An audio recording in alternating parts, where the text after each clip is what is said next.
విద్య very పట్టిస్తుందా? 3వ భాగం. మంచిది, రాసుకోండి పిల్లలు. ఒక సెకండ్.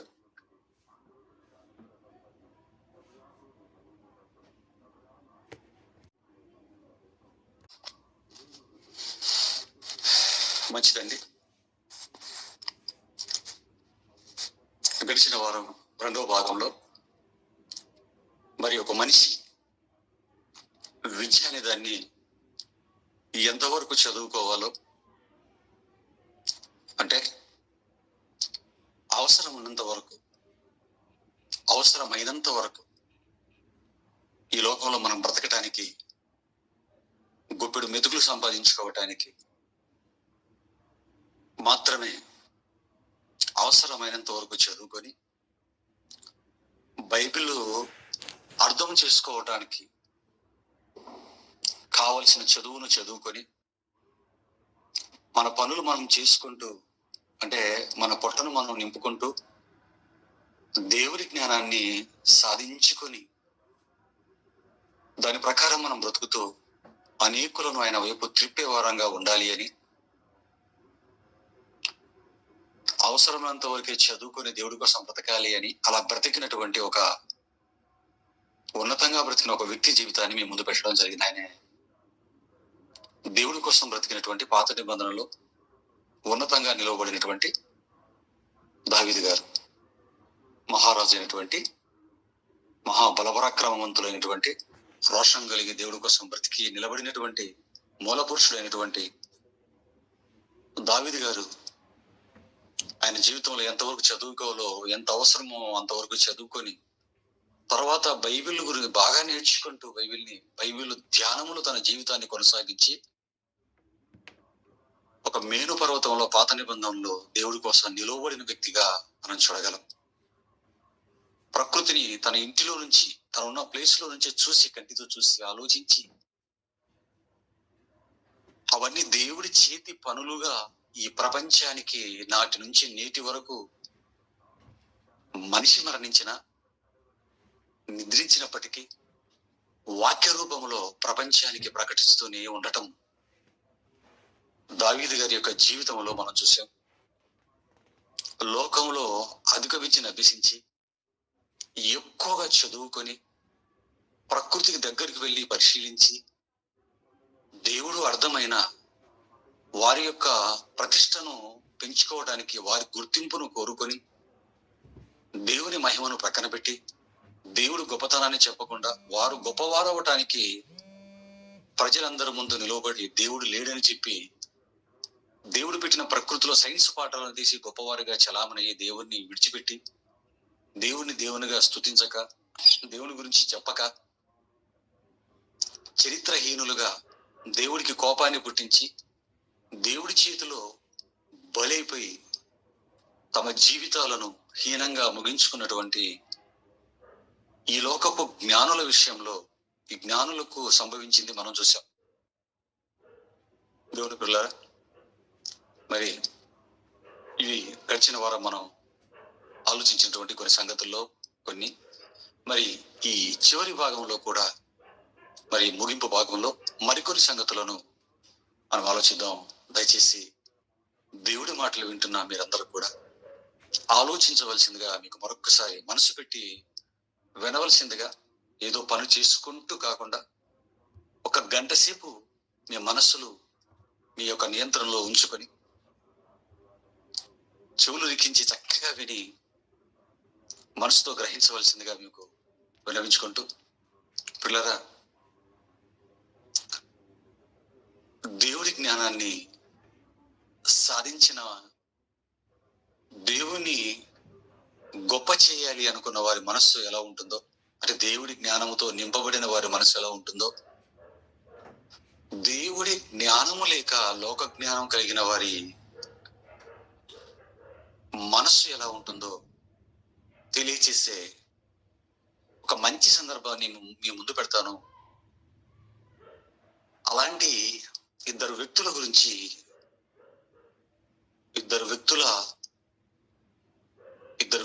చెప్పినటువంటి ఆ మాటల గురించి, వారి బ్రతుకుల గురించి కొన్ని సంగతులు మీ ముందుకు తీసుకొస్తాను. జాగ్రత్తగా మీరు కూడా ఆలోచించండి. మీకందరికీ మెండల్ గురించి తెలిసే ఉంటుంది. చదువుకున్న పిల్లలకి, కనీసం ఒక ఇంటర్ డిగ్రీ చదువుకున్న వారికి మెండల్ పేరు తెలిసే ఉంటుంది. మెండల్ యొక్క పూర్తి పేరు జాన్ గ్రెగర్ మెండల్ అండి. ఆయన పేరు జాన్ గ్రెగర్ మెండల్, ఆయన పేరండి. ఈయన ఆస్ట్రియా దేశంలో, అంటే వెస్ట్రన్ కంట్రీస్ లో ఒకటైన ఆస్ట్రియా దేశంలో పుట్టాడు. మంచి విద్యను అభ్యసించాడు.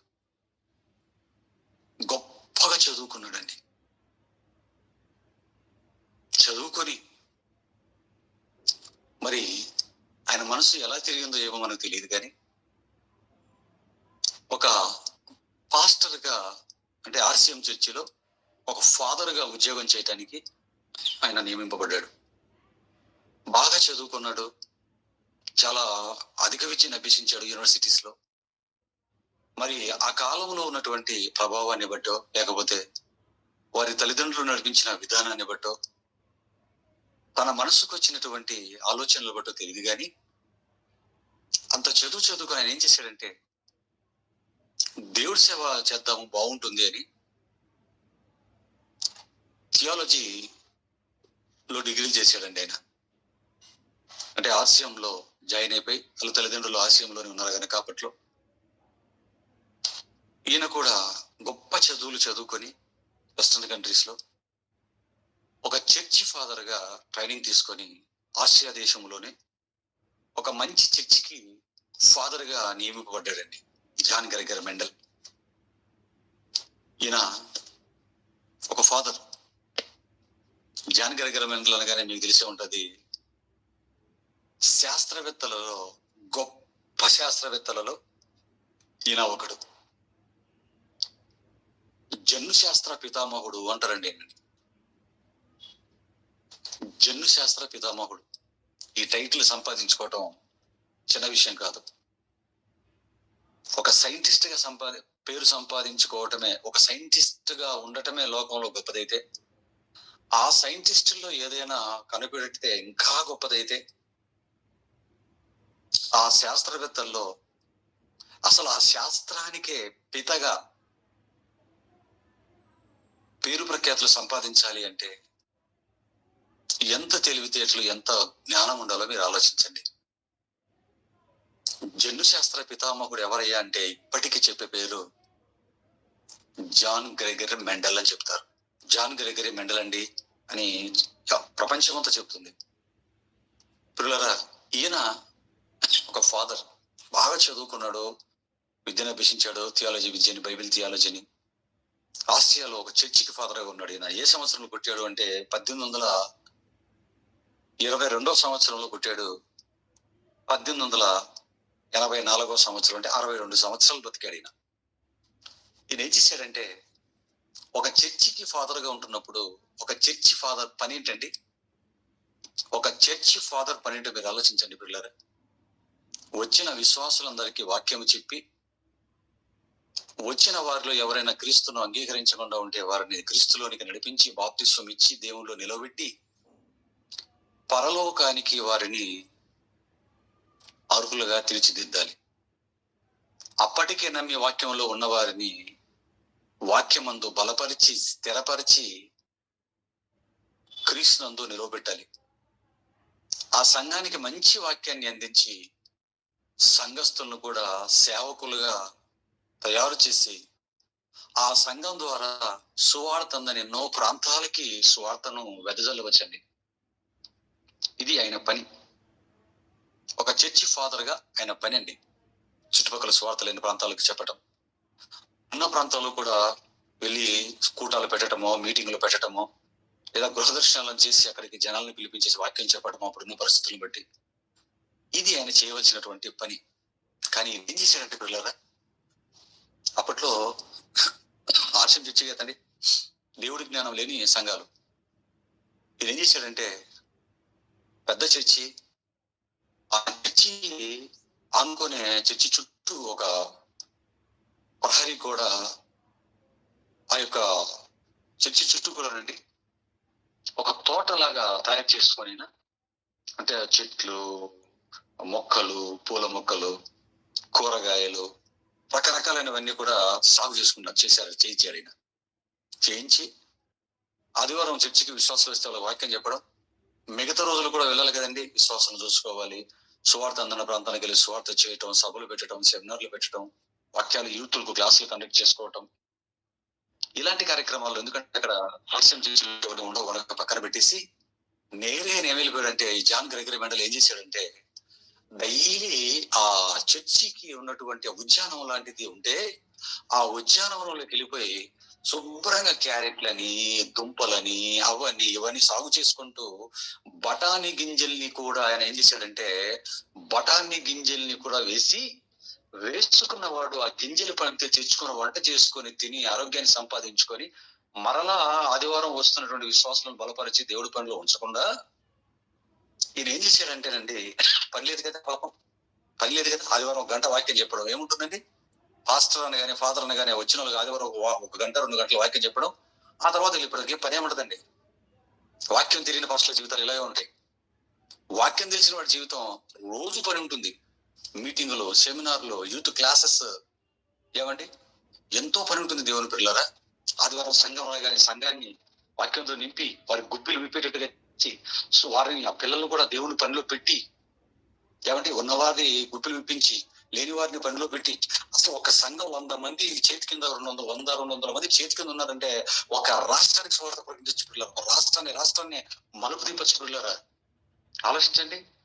ఈ పనులు చేయవలసిన ఈయన ఏం చేశాడంటేనండి, ఒక చర్చి ఫాదర్ గా ఉంటూ జాన్ గ్రెగరీ మెండల్ ఏం చేశాడంటే వెళ్ళిపోయి ఆ తోటలో చర్చికి అనుకున్నటువంటి చర్చి స్థలంలో ఉన్నటువంటి అక్కడ సాగు చేసుకుంటూ డైలీ చక్కగా ఆ బఠానీ గింజలు చూశాడు. బఠానీ గింజలు చూసి కొన్నేమో ఆకుపచ్చగా ఉన్నాయి, కొన్నేమో పసుపు పచ్చగా ఉన్నాయి, కొన్నేమో మరొక రకంలో ఉన్నాయి, కొన్ని తెల్లగా ఉన్నాయి. ఈ రంగులను చూశాడు. ఏంటి ఇది తెల్లగా ఎందుకుంది, ఇది ఆకుపచ్చగా తిక్క ఆకుపచ్చలు ఎందుకుంది, పసుపు పచ్చలు ఇది ఎందుకుంది, కొన్ని రెడ్ కలర్ లో మిక్స్ అయిపోయి ఎందుకున్నాయి అని చెప్పేసి వాటిని తీసుకొని వచ్చి ఇంట్లోకి తీసుకెళ్ళిపోయాడు. శుభ్రంగా చదువుకున్నాడు కదా, అధిక విద్యను అభ్యసించాడు కదండి. వెళ్ళిపోయి అక్కడ పెట్టుకొని ఆ గింజల మీద పరిశోధన ప్రారంభించాడండి. గింజల మీద పరిశోధన ప్రారంభించి ఆ గింజను బాగా పరిశీలన చేసి పిల్లల వాటిలో నుంచి తీసేయాలండి, సబ్జెక్ట్ తీసి ఎలక్ట్రాన్లు, న్యూట్రాన్లు, ప్రోటాన్లు అని సమాజానికి అందించాడు. అదే ప్రపంచానికి ఎలక్ట్రాన్లు, న్యూట్రాన్లు, ప్రోటాన్లు అని చెప్పి సిద్ధాంతాన్ని ప్రతిపాదించి సక్సెస్ఫుల్ సిద్ధాంతాన్ని ఈ ప్రపంచానికి అందించాడు. పిల్లలు జన్ను శాస్త్రానికి పునాది వేశాడు. జెనెటిక్ థియరీ అంటారు చూడండి, అంటే తల్లిదండ్రులు కూడా బిడ్డలకు ఏమేమి సంక్రమిస్తాయో, తల్లిదండ్రులు కూడా బిడ్డలకి ఏ లక్షణాలు వస్తాయో, ఏమండి వీటికి పునాది వేసాడండి పరిశోధనలు చేసి. పిల్లారా, మరి ఈ డిఎన్ఏ అంటున్నామంటే ఈరోజు ఈ శాస్త్రపరంగా ఈ ఫిజిక్స్ విషయంలో కూడా సమాజం ఎంత డెవలప్ అయింది అంటే ఆ రోజు ఆయన కనిపెట్టినటువంటి అద్భుత ఆలోచించిన దేవుని పిల్లారా. ఏమండి దేవుడి జ్ఞానాన్ని తెలియని వాడికి ఈయన చరిత్ర ఎలా ఉంటుందంటే, మంచి చేశాడు కదండి, జనుశాస్త్రానికి పునాది వేశాడు, మనిషి శరీరం బాగుపడటానికి డిఎన్ఏ తదనుగుణంగా ఎన్నో పరిశోధనలు చేసుకోవడానికి, శాస్త్రంలో అభివృద్ధిని సాధించడానికి, ఈ రోజు మనం సుఖవంతంగా జీవించడానికి మంచి పని చేశాడు కదండి అని వాక్యం తెలియని వారికి గొప్పగా అనిపిస్తుంది. పిల్లరా, దేవుని పిల్లరా, ఎన్నో ఫైళ్ళు వచ్చాయి, ఎంతో గొప్పగా 1000 లోకం ఆయన్ని పొగిడింది. జనశాస్త్ర పితామహుడైనటువంటి టైటిల్ ఆయన సాధించుకున్నాడు. పిల్లరా, జాగ్రత్తగా మీరు ఆలోచించండి. ఒక గింజను చూసి సమాజానికి ఏం చెప్పాడు ఒక ఫాదర్ గా ఉన్నటువంటి అత్యధికమైనటువంటి విద్యను అభ్యసించినటువంటి జాన్ గ్రెగరీ మెండల్ అనే వ్యక్తి అంటేనండి, ఒక దేవుని సేవకుడు లోకానికి ఏం చెప్పాడు గింజను చూసి అంటే, ఇదిగో ఎలక్ట్రాన్లు, న్యూట్రాన్లు, ప్రోటాన్లు అని చెప్పేసి శరీరానికి సంబంధించిన జ్ఞానాన్ని అందించి ఆ తర్వాత చచ్చిపోయి వెళ్ళిపోయాడండి 84లో. 1884 సంవత్సరంలో చచ్చిపోయి 62వ ఏట చనిపోయి వెళ్ళిపోయాడు. లోకం వేనోళ్ళు కీర్తించింది, ఇప్పటికి వేనోళ్ళు ఆయన కీర్తిస్తూనే ఉంది. ఆయన పేరుతో యూట్యూబ్ లో టైప్ చేసిన వందల వీడియోలు ప్రపంచవ్యాప్తంగా అనేక భాషల్లో ఆయన గురించి గొప్పగా చెప్పుకుంటూ, ఆయన చరిత్రను చదువుకుంటూ ప్రేరణ పొందుతున్నారు. దేవుని పిల్లలారా, ఒక గింజను చూసి ఒక దైవ సేవకుడు ఏం చెప్పాడు ప్రపంచానికంటే తన ఆయుష్ కాలనంతా ఖర్చు పెట్టి ల్యాబ్ని ఏర్పాటు చేసుకొని, చర్చి యొక్క సొమ్ముతో బ్రతుకుతూ ల్యాబ్ని ఏర్పాటు చేసుకొని ఇదిగో లోకానికి మేలు చేసి వెళ్ళిపోయాడు. విత్తనాన్ని చూసి ఆయన చెప్పిన పాఠం ఏంటంటే ఎలక్ట్రాన్లు, న్యూట్రాన్లు, ప్రోటాన్లు, జనశాస్త్రాన్ని అందించి వెళ్ళిపోయాడండి. ఇది లోక విద్యను బాగా అభ్యసించిన వాడు ఒక దైవ సేవకుడుగా ఉంటూ చేసినటువంటి పని. గింజ చూసి ప్రపంచానికి జాన్ గ్రెగరీ మెండల్ చెప్పినటువంటి పాఠం.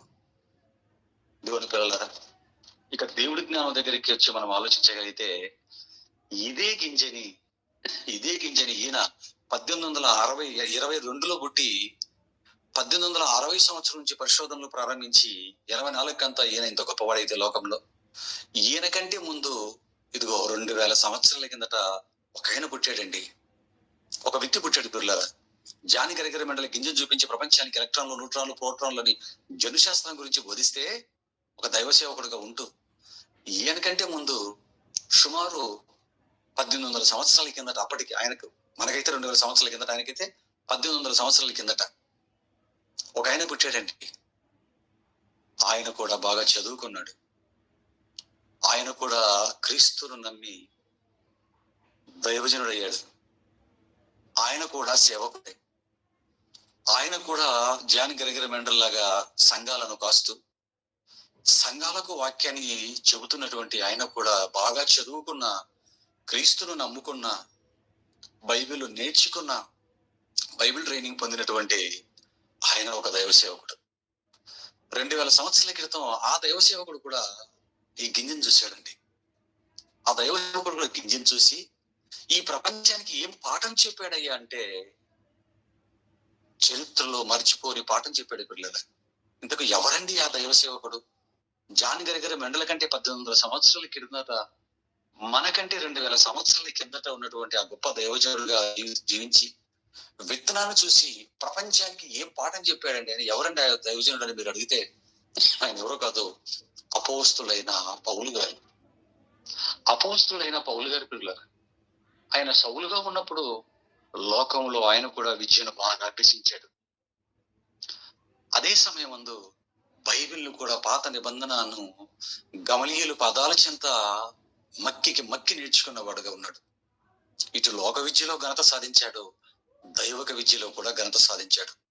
క్రీస్తును అంగీకరించటంతో సత్యాన్ని బాగా తెలుసుకొని సత్యాన్ని ప్రకటిస్తూ ఉన్నాడండి. ఒక దైవజనుడుగా ఉన్నాడు, ఒక దైవ సేవకుడుగా ఉన్నాడు. ఈయన కూడా గింజను చూశాడు పిల్లల. మరి గింజను చూసి ఈయన కూడా ఏం చేశాడంటే గింజను బాగా పరిశీలించాడు. ఈయన కూడా గింజను బాగా పరిశీలించాడు. గింజను బాగా పరిశీలించి, ఒక విత్తనాన్ని బాగా పరిశీలించి లోకానికి నేర్పిన పాఠం ఏంటి అంటే, ఇంతకు ఏం నేర్పాడు ఈయన గింజను చూసి అంటే ఒక మంచి మాటను బైబిల్ రాశాడు చూడండి.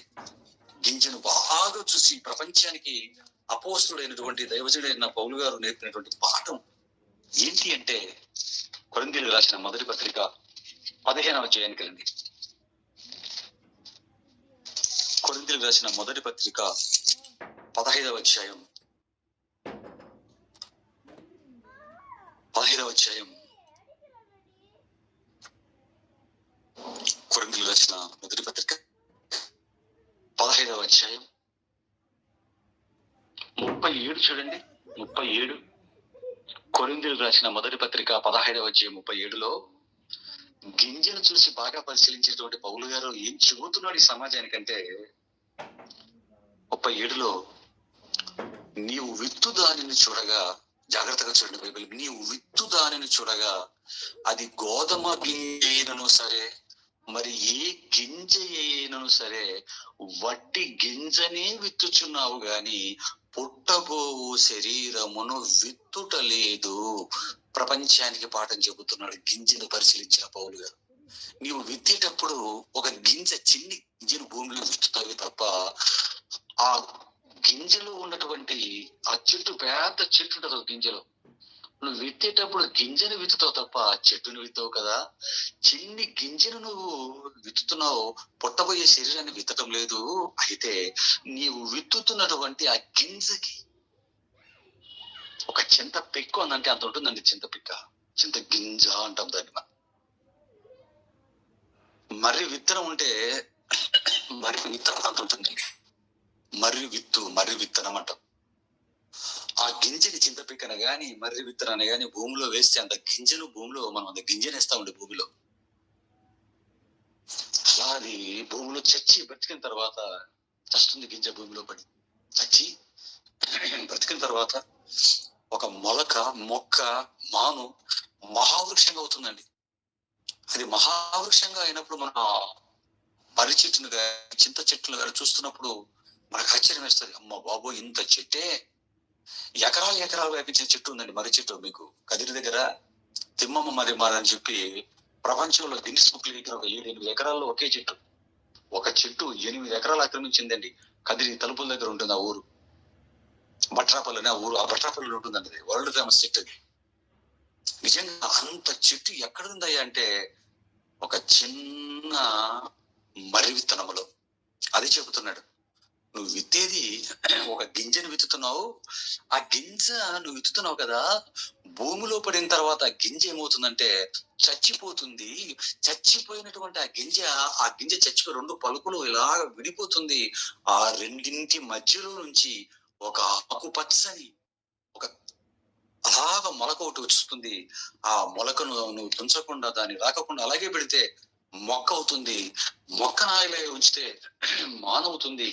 మానును నరకుండా అలాగే ఉంచితే మహావృక్షం అవుతుంది కదా అని విత్తనాలు చూసినటువంటి ఎటువంటి పాఠాన్ని చెప్తున్నాడంటే, ఇదిగో నీవు విత్తుదానిని చూడగా అది గోధుమ గింజ అయినను సరే, మరి ఏ గింజ అయినా సరే వట్టి గింజనే విత్తుచున్నావు గాని, బాగా వినండి, ఆలోచించండి.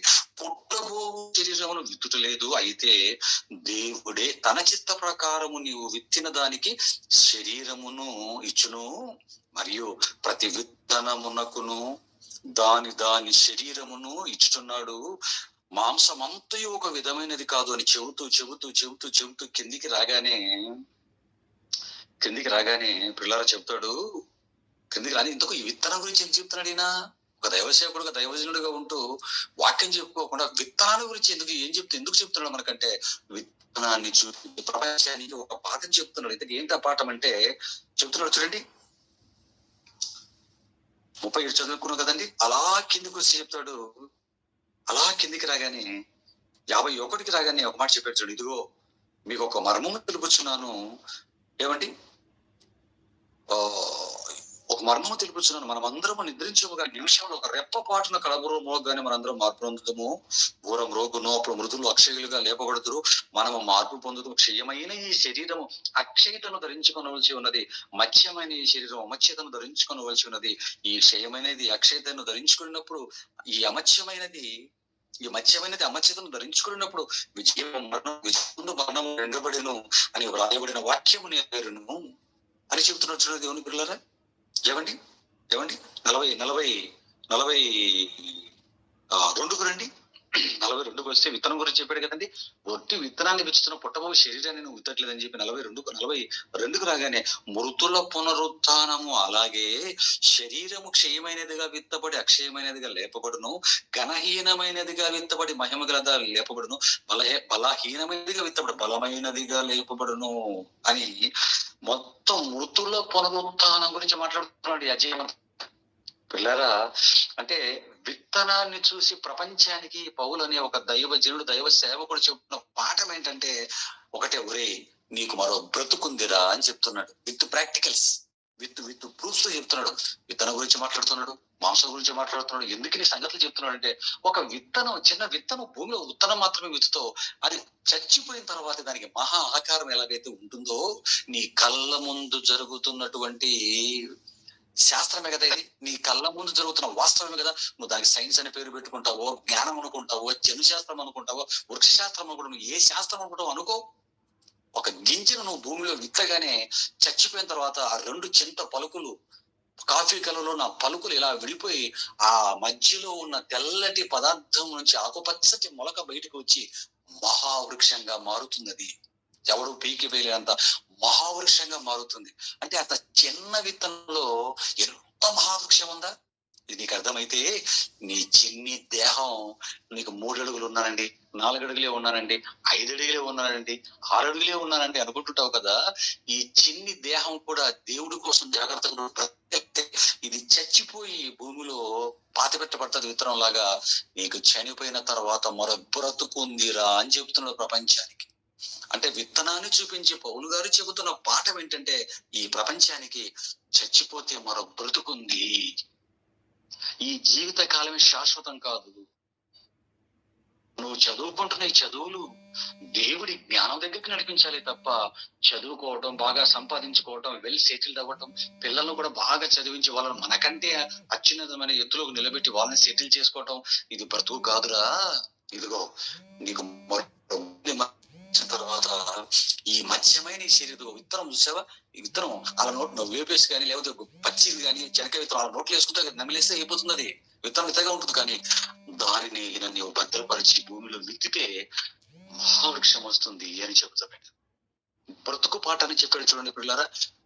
ఇద్దరు దైవ సేవకులే.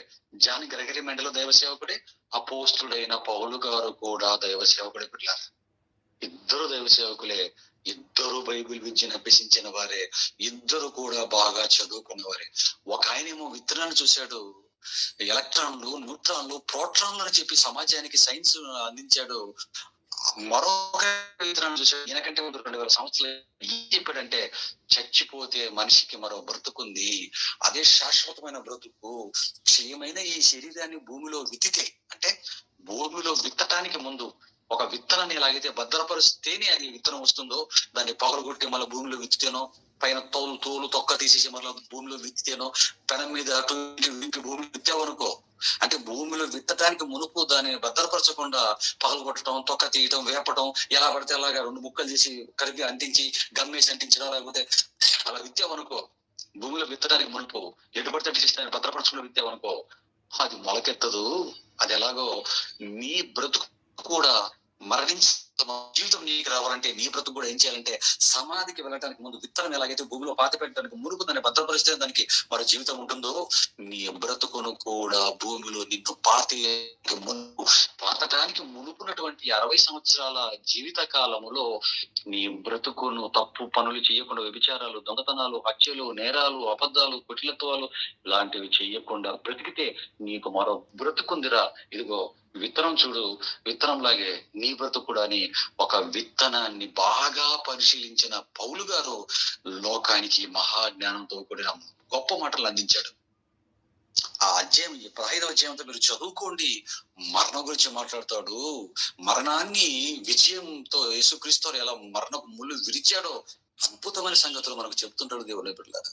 అంటే పిల్లలారా, ఇద్దరు బాగా చదువుకున్న వారే, అధిక విద్యను అభ్యసించిన వారే, ఇద్దరు వారే, ఇద్దరు సంఘాలకి దైవ సేవకులుగా ఏర్పాటు చేయబడిన వారే. కానీ ఒకడేమో లోకానికి మేలు చేసి సచ్చాడు, ఇంకొక ఆయనేమో సమాజానికి నాటి నుంచి నేటి వరకు ప్రపంచానికి తను సాధించిన జ్ఞానాన్ని రాసి వాక్యంగా ప్రపంచంగా బ్రతకటానికి కారుడై చూడండి దేవుని. మీరు ఆలోచించండి, ఒక దేవుని సేవకుడు పని అంటే మీరు ఆలోచించిన దేవుని పిల్లలారా. అంటే దేవుని నమ్మని వాడు లోకానికి మేలు చేసి, నమ్ముకున్నవాడు లోకానికి మేలు చేస్తే ఇక దేవుడికి మేలు చేసేవాడు ఎవడో చెప్పండి పిల్లలారా. ఆలోచించండి. ఇద్దరు అధిక విద్యను అభ్యసించారు, పౌలు గారు, గ్రెగరీ మెండల్. ఇద్దరు బాగా చదువుకుని అధిక విద్యను అభ్యసించిన వారి పిల్లలారా. ఒకరి విద్య ఏమో ఇదిగో లోకానికి మేలు చేసి వెళ్ళిపోయాడు. ఒక దైవ సేవకుడుగా ఉంటూ దైవ వాక్యాన్ని ధ్యానించి ఎంత చదువుకుని రావడమే దేవుని సేవకుడుగా ఏర్పాటు చేయకూడదు వచ్చాడు. ఒక ఫాదర్ గా ఆశయం చర్చికి ఎంత జ్ఞానం చెప్పాలండి, ఎంత బైబిల్ని ధ్యానించాలండి. బైబిల్ను పక్కన పెట్టాడు. ఆ తపాలు జపాలు మరియమ్మ జపాలు చేయించాడు ఆదివారం వచ్చిన సంఘస్థులకి. మిగతా టయాన్నంతా కూడా గంటలు సంవత్సరాలు గింజల మీద పరిశోధన చేసి సమాజానికి మేలు చేసి సమాజం దృష్టిలో గొప్పవాడిగా నిలబడ్డాడు తప్ప దేవుని దృష్టిలో అతని పరిస్థితి ఎలా ఉంటుందో మీరు ఆలోచించండి దేవుని. ఆలోచించండి.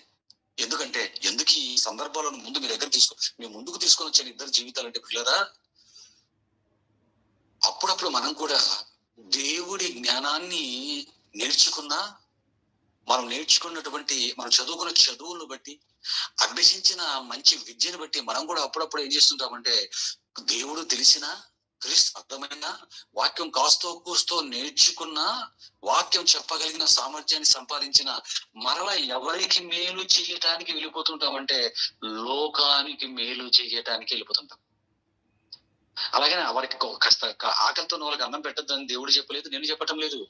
దాహంతో వాళ్ళకి నీళ్ళు ఇవ్వండి, బట్టలు లేని వాళ్ళకు హెల్ప్ చేయండి. అది బైబిల్ చెప్పింది, నిన్ను గురువుని ప్రేమించమని. అది కాదు పిల్లరా, వాటి గురించి కాదు ఇక్కడ. నీకు ఇచ్చిన ఆయుష్ కాలాన్ని, నీకు దేవుడు ఇచ్చిన జ్ఞానాన్ని బైబిల్ చదివి బైబిల్లో సంగతులు తీసి సమాజాన్ని వెలిగించవలసిన మాటలు. జానకి దగ్గర మెండలు ఉంటాడు. ఆ మెండల్ అనే వ్యక్తి ఆ విత్తనాల జనశాస్త్రం చెప్పాడు. ఎంతకాలం ఉపయోగపడుతుంది? ఎంతకాలం యూజ్ అవుతుంది మనిషికి? అది 60-70 సంవత్సరాలు మాత్రమే కదండి, అంతే కదా. నువ్వు జనశాస్త్రానికి పునాది వేయకపోతే మనిషి బ్రతకడా? బఠానీ గింజల మీద నీవు పరిశోధనలు చేసి నీ పరిశోధన పత్రాలు ఎలక్ట్రాన్లు, న్యూట్రాన్లు, ఫోట్రాన్లు అని చెప్పి వాళ్ళ ముందర వెయ్యకపోతే ఏమంటే, ఏవో గింజల గురించి పాఠం జనశాస్త్రం చెప్పకపోతే సమాజం బతకదా?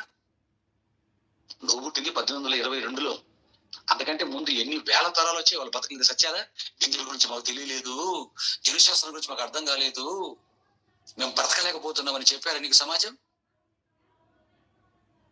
వాక్యం లేకపోతే సమాజం బ్రతకలేదండి. వాక్యం చెప్పకపోతే చస్తుంది సమాజం. ఆలోచించదు దేవుని బిడ్డలారా. వాక్యం తెలిసి ఒక దైవజనుడు ఉండవలసిన వాడు బైబిల్ని పరిశీలించి బైబిల్ సంగతులు తీసి సమాజానికి అనేకమైన సంగతులు చెప్పి లోకాన్ని వెలిగించవలసినటువంటి అతను ఎలా చేశాడో మీరు ఆలోచించండి. చాలాసార్లు క్రైస్తవ బిడ్డల్లో కూడా బాగా చదువుకున్న వాళ్ళండి, వారి పొట్టకుట్టు కోసం ఏదో ఒక జాబును సంపాదించుకొని ఆ పొట్టను నింపుకుంటూ వారి కాలాన్ని దేనికి ఖర్చు పెట్టాలని బైబిల్ సెలవిస్తుందంటే, బైబిల్ ప్రపంచానికి అర్థము చేయించడానికి మనం మన యొక్క మెదస్సును ఖర్చు పెట్టాలి పిల్లలు. పౌలు గారు చేసింది ఏంటి చెప్పండి? అదే చేశాడు. బాగా చదువుకున్నాడు, బైబిల్ బాగా నేర్చుకున్నాడు. ఏమండి, అహర్నిశలు ఎవ్వడూ చెయ్యనంత సేవ యేసుక్రీస్తు తర్వాత వచ్చిన వారిలో మిగతా 12 మంది అపోస్తులలో కూడా ఎవ్వరూ చెయ్యలేనంత మేటి సేవ, ఒక మేలుశిఖరంగా ఇప్పటికీ కనపడుతుంది సమాజానికి. క్రీస్తును నమ్మి దేవుడు పని చెయ్యాలి, దేవుని సేవకు సమర్పించుకొని దేవుళ్ళు పడవాలి అనుకుంటున్నావు ప్రతి ఒక్కరికి అద్భుతంగా కనిపించే మహా వ్యక్తి ఎవరంటే అపోస్తులైన పౌలు గారు పిల్లలు. అభ్యసించాడు లోక విద్యని, కానీ ఎవరికి మేలు చెయ్యాలో ఆలోచించాడు. సొలొమోను గురించి ఫస్ట్ పార్ట్ లో మీతో మాట్లాడాడు. సొలొమోను దేవుడి జ్ఞానాన్ని సాధించుకున్నాడు. దేవుడు దయాదాక్షిణ్యాల వలన దేవుడి జ్ఞానాన్ని అభ్యసించాడు. దేవుడి జ్ఞానాన్ని అభ్యసించి మరలా ఏం చేశాడు? అధిగమించిన చాలా అభ్యసించి మందులో ద్రాక్షరసం తాగితే ఏమొస్తుందో, ఎక్కువ మంది ఆడోళ్ళని పెళ్లి చేసుకుంటే ఏమొస్తుందో, అన్ని పదాలన్నీ తింటే ఏమొస్తుందో, మంచి వస్త్రం ధరించుకుంటే ఏమొస్తుందో, దేవదారు వృక్షాలతో బంగారుతో ఇల్లు కట్టుకుంటే ఏమొస్తుందో, మళ్ళీ భక్తిని పాడు చేసుకున్నాడు. ఇప్పుడు లాస్ట్ లో మరలా దేవుడి వైపు తిరగలిగాడు. 1000 మందిని చేసుకుని తన బ్రతుకు ఎలా పాడు చేసుకున్నాడో, ఆకాశమంత ఎత్తులో దేవుడి జ్ఞానాన్ని చూపవలసిన ఈ వ్యక్తి ఏమండి అధిక విద్యకి వెళ్ళిపోవడం వలన, మీరు ఫస్ట్ పార్ట్ లో మీరు ఉన్న వాళ్ళకి మీకు అర్థమవుతుంది. 1:12 కూడా రెఫరెన్స్ చూపించాం మీకు. అలా అధిక విద్య వలన ఆయన ఎలా నిర్వీర్యమయ్యాడో చివరికి వచ్చరికి. ఆ తర్వాత ముషితనంలో తేరుకొని, ఎందుకు? దైవ జ్ఞానం ఉంది గనక అంతో ఇంతో ఉన్న దైవ జ్ఞానాన్ని రాశాడు. అప్పటికి ఇంకా ఆ పాపాలలో 1000 మందిలో పడి మునిగిపోయి 1000 మందిని చేసుకొని దిక్కు తెలియక విగ్రహాధికులుగా మారిపోయి, వాళ్ళు ఎక్కడికి రమ్మంటే అక్కడికి వెళ్ళిపోయి బయలు దేవతలకు ధూపాలు వేస్తుంటే వారి బాయిల చుట్టూ వెళ్ళిపోయి భక్తిహీనుడిగా మారిపోయాడు పిల్లలు. దేవుడు ముమ్మారు హెచ్చరించిన పట్టించుకోనని దశకు వచ్చాడు. ఏదో అదృష్టం కొద్ది లాస్ట్ లో మేలుకొని మాటలు రాశాడు తప్ప ఏమంటే, అందుకు మాట రాశాడు చూడండి. ఏమంటాడు ఆయన సొలొమోను గారు? ప్రసంగి గ్రంథం 12వ అధ్యాయంలో ఒక మాట అంటాడు చూడండి. ప్రసంగి గ్రంథం 12వ అధ్యాయం 12వ వచనం చూడండి దయచేసి. అక్కడ ఒక మాట రాస్తాడండి ఆయన. అన్ని తెలిసినోడు కదండి, అన్ని బాగా నేర్చుకున్నాడు కదండి. అక్కడ ఏం రాస్తున్నాడు చూడండి. ప్రసంగి గ్రంథం 12వ అధ్యాయం 12వ వచనం. ఇదియుగాక నా కుమారుడా, హితోపదేశములు వినుము. పుస్తకములు అధికముగా రచింపబడును, దానికి అంతము లేదు. ఏమండి, విస్తారముగా విద్యాభ్యాసము చేయుట దేహమునకు ఆయాసకరమునైనా అన్నాడు చూడండి. విస్తారముగా అంటే పుస్తకములు అధికముగా రచింపబడును అన్నాడు. అంటే కోట్లకు కోట్లు పుస్తకాలు రచింపబడతాయని ఆయన అన్నాడు. ఆయన చెప్పేటప్పటికే వేల పుస్తకాలు ఉన్నాయి భూమి మీద, అప్పటికి రాసేశారు. ఇక అధికముగా రచింపబడిన భవిష్యత్తులో మరి రాలేదంటే కొన్ని కోట్ల పుస్తకాలు ఉన్నాయి భూమి మీద, ఇప్పటికి అనేకులు రచించినట్టు. అందుకే అన్నాడు పుస్తకములు అధికంగా రచింపబడను, దానికి అంతము లేదంటే ముగింపు ఉండదు. ఆకాశం ఉన్నంత వరకు ఎవడో ఒకటి ఎక్కడో ఒకటి కూర్చొని ఏదో చెత్త వస్తానే ఉంటాడు వాడు, రాస్తానే ఉంటాడు. నేను రచింపబడతాయి, దానికి అంతము లేదు. విస్తారముగా దేహమునకు ఆ పుస్తకాలలో జ్ఞానాన్ని తీసుకొని వచ్చి విద్యా వ్యవస్థలో ప్రవేశపెడతాడు. అది నువ్వు చదువుకొని నువ్వు ఏదో మన కొత్త తీరు చేద్దాము, అధిక విద్యను అభ్యసించేసి లోకానికి మేలు చేద్దామని వెళ్ళిపోయావు అనుకో, అయిపోతావు నాయన నువ్వు. అందుకే అధికముగా విస్తారముగా విద్యాభ్యాసం చేయట దేహమునకు ఆయాసక, మరలా ఆయుష్ కాలానికి తిరిగి రాదురా. అందుకే చెప్తున్నాడు, ఇన్ని పుస్తకాలు రచింపబడినా, ఎంత వీక్షించినా, నువ్వు చదవవలసిన బుక్, నువ్వు సాధించవలసిన బుక్ ఏంటంటే ఒకే ఒక బుక్ దేవుడు ఇచ్చాడు, అది చదువుకో. నాలాగా నీ ఆయుష్ కాలం కూడా వ్యర్థము కాదు అని లోకానికి ఇష్టమైన సత్యం.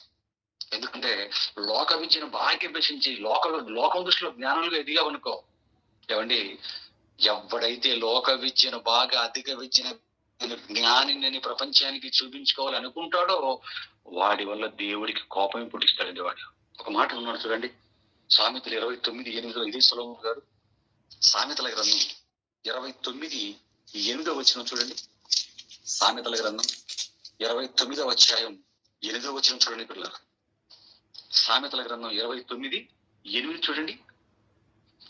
అపహాసకులు పట్టణము తల్లడిల్ల చేయుదు, జ్ఞానులు కోపము చల్లార్చెదరు అని చేసుకున్నమాట. జ్ఞానులు ఏం చేస్తారట? జ్ఞానులు కోపము చల్లార్చెదరు. ఎవరి కోపం చల్లారుస్తారు? దేవుడి కోపం. సృష్టికర్త కోపాన్ని జ్ఞానులు ఏం చేస్తాడంటే చల్లారుస్తాడండి. దేవుని కోపాన్ని జ్ఞాని చల్లారుస్తాడట. జ్ఞాని అంటే ఎవరు? బైబిల్ బాగా నేర్చుకున్నవాడు. బైబిల్ విద్యను అభ్యసించిన వాడికి జ్ఞానం వస్తుంది. బైబిల్ నేర్చుకున్నవాడు ఏం చెప్తాడు? బైబిల్ నేర్చుకుంటే ఈ వాక్యం నీలోకి వస్తే ఆ వాక్యము కుదురుగా నిన్ను ఉండనివ్వదు, సరిగ్గా పోనివ్వదు, ఎక్కడా నీకు సంతృప్తిని కలగచేయదు. ఎందుకు? తింటున్నావు అనుకో, బాగా బిర్యానీ చేసుకుని తిని పడుకున్నావు అనుకో, నీవు దేవుడి జ్ఞానం నేర్చుకుంటే నీకు నెమ్మది. ఎప్పుడు నెమ్మది ఉంటుందో తెలుసా?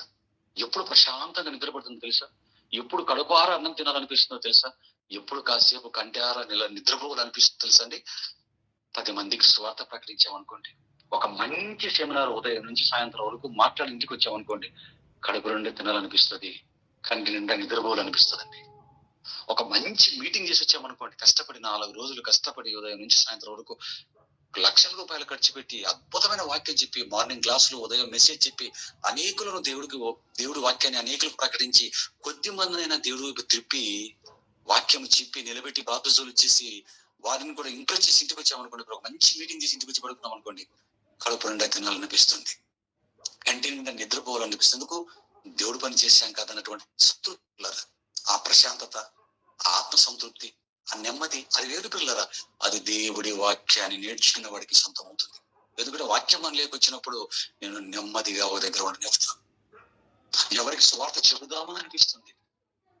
పడకలోకి వెళ్ళేటప్పటికి ఈ రోజు ఎంతమందికి వాక్యం చెప్పాము, ఎంతమందికి స్వార్థ ప్రకటించాము, నాకు దేవుడిచ్చిన 24 గంటల్లో ఏ పని చేసామన్నటువంటి తలంపులు మనకు తడుతుంటాయి దేవుని పిల్లరా.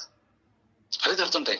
ఈ రోజు మంచిగా వాక్యం ఎవరికైనా చెప్పాను, ఒక వ్యక్తిని నా దేవుళ్ళకి నడిపించాను, ఇదిగో ఈ 10 మందికి చెప్పాను, ఈ 100 మందికి చెప్పించాను, ఈ 1000 మందికి చెప్పించాను, దేవుడి వాక్యాన్ని నడిపించాను, ఒక మంచి మెసేజ్ మాట్లాడాను, అప్లోడ్ చేశాను యూట్యూబ్ లో, దేవుడి జ్ఞానం చెప్పాను, మంచిగా ప్రశాంతత ఉంటుందండి మనకి.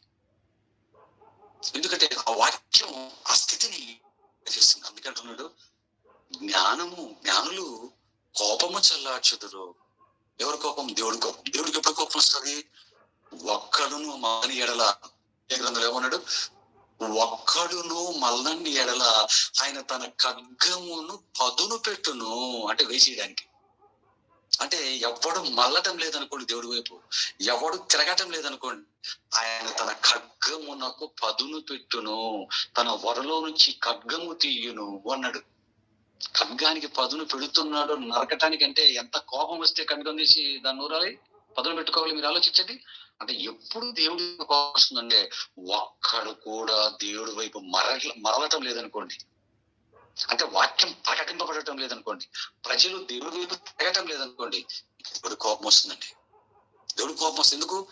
నా అన్నము తింటూ, నా ఆహారం 3 పూట్లు శుభ్రంగా తింటూ తిరుగుతూ, నేను ఇచ్చిన బట్టలు ధరించుకొని, నేను ఇచ్చిన తేరగా అనుభవిస్తూ, నన్ను పట్టించుకోనకుండా నా వైపు తిరగకుండా లోకంలో బతుకుతున్నప్పుడు దేవుడికి ఎలా ఉంటుంది చెప్పండి? దేవుని పిల్లలే, మన ఇంట్లో పిల్లలే శుభ్రంగా మంచి తిండి తింటూ, మంచి బట్టలు కట్టుకొని, బల్లంలో పెట్రోల్ వేసుకొని తిరుగుతూ, పెట్రోల్ వెళ్ళిపోయి ఏసీ ఆన్ చేసుకొని, ఫ్యాన్లు ఆన్ చేసుకొని, ఏమండి 3 పూటలా తిని ఒళ్ళు పెంచుకొని, ఏమి చదువుకోకుండా 0 మార్కులతో వచ్చి అచ్చూసిన అంబోతులు ఊరి మీద తిరిగి, ఏమండి వచ్చి పడుకుని నిద్రపోతున్నాడు అనుకోండి, ఫెయిల్ మార్కులు తెచ్చుకొని, 0 మార్కులు తెచ్చుకొని, ఒక తల్లిగా, ఒక తల్లిదండ్రులుగా మనకి ఎలా ఉంటుంది?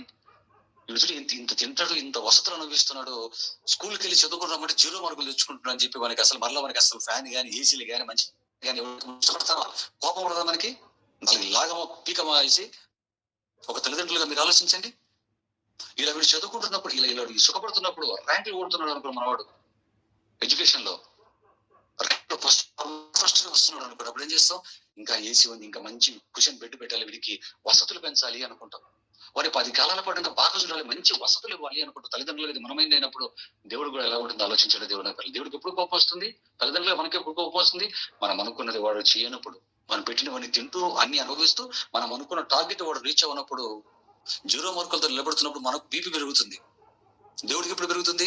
ఆయన సొమ్ము తింటూ, ఆయన కోసం బతకకుండా, ఆయన కోసం ఆయన వైపు మరలకుండా ఊరిపి తిరుగుతున్నాం అనుకుంటూ, తిరుగుతూ తాగుతూ సంతోషించుతూ, శుభ్రంగా చదువుకుంటూ, మన పిల్లల్ని చదివించుకుంటూ, మన పిల్లలు 3 పూట్ల 3 పూట్ల తింటూ, శుభ్రంగా వసతులు ఏర్పాటు చేసుకొని, తింటూ తాగుతూ తిరుగుతూ బతుకుతున్నాం అనుకోండి, దేవుడికి ఎలా ఉంటుంది?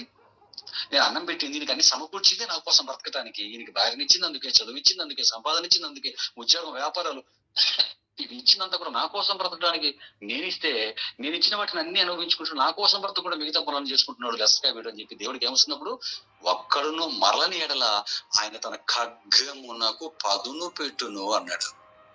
అంటే ఆయన వైపు మరలకపోతే ఖడ్గానికి పదును పెడతాడు. కోపం పెరుగుతుంది దేవుడికి, అదే చెప్తాడు.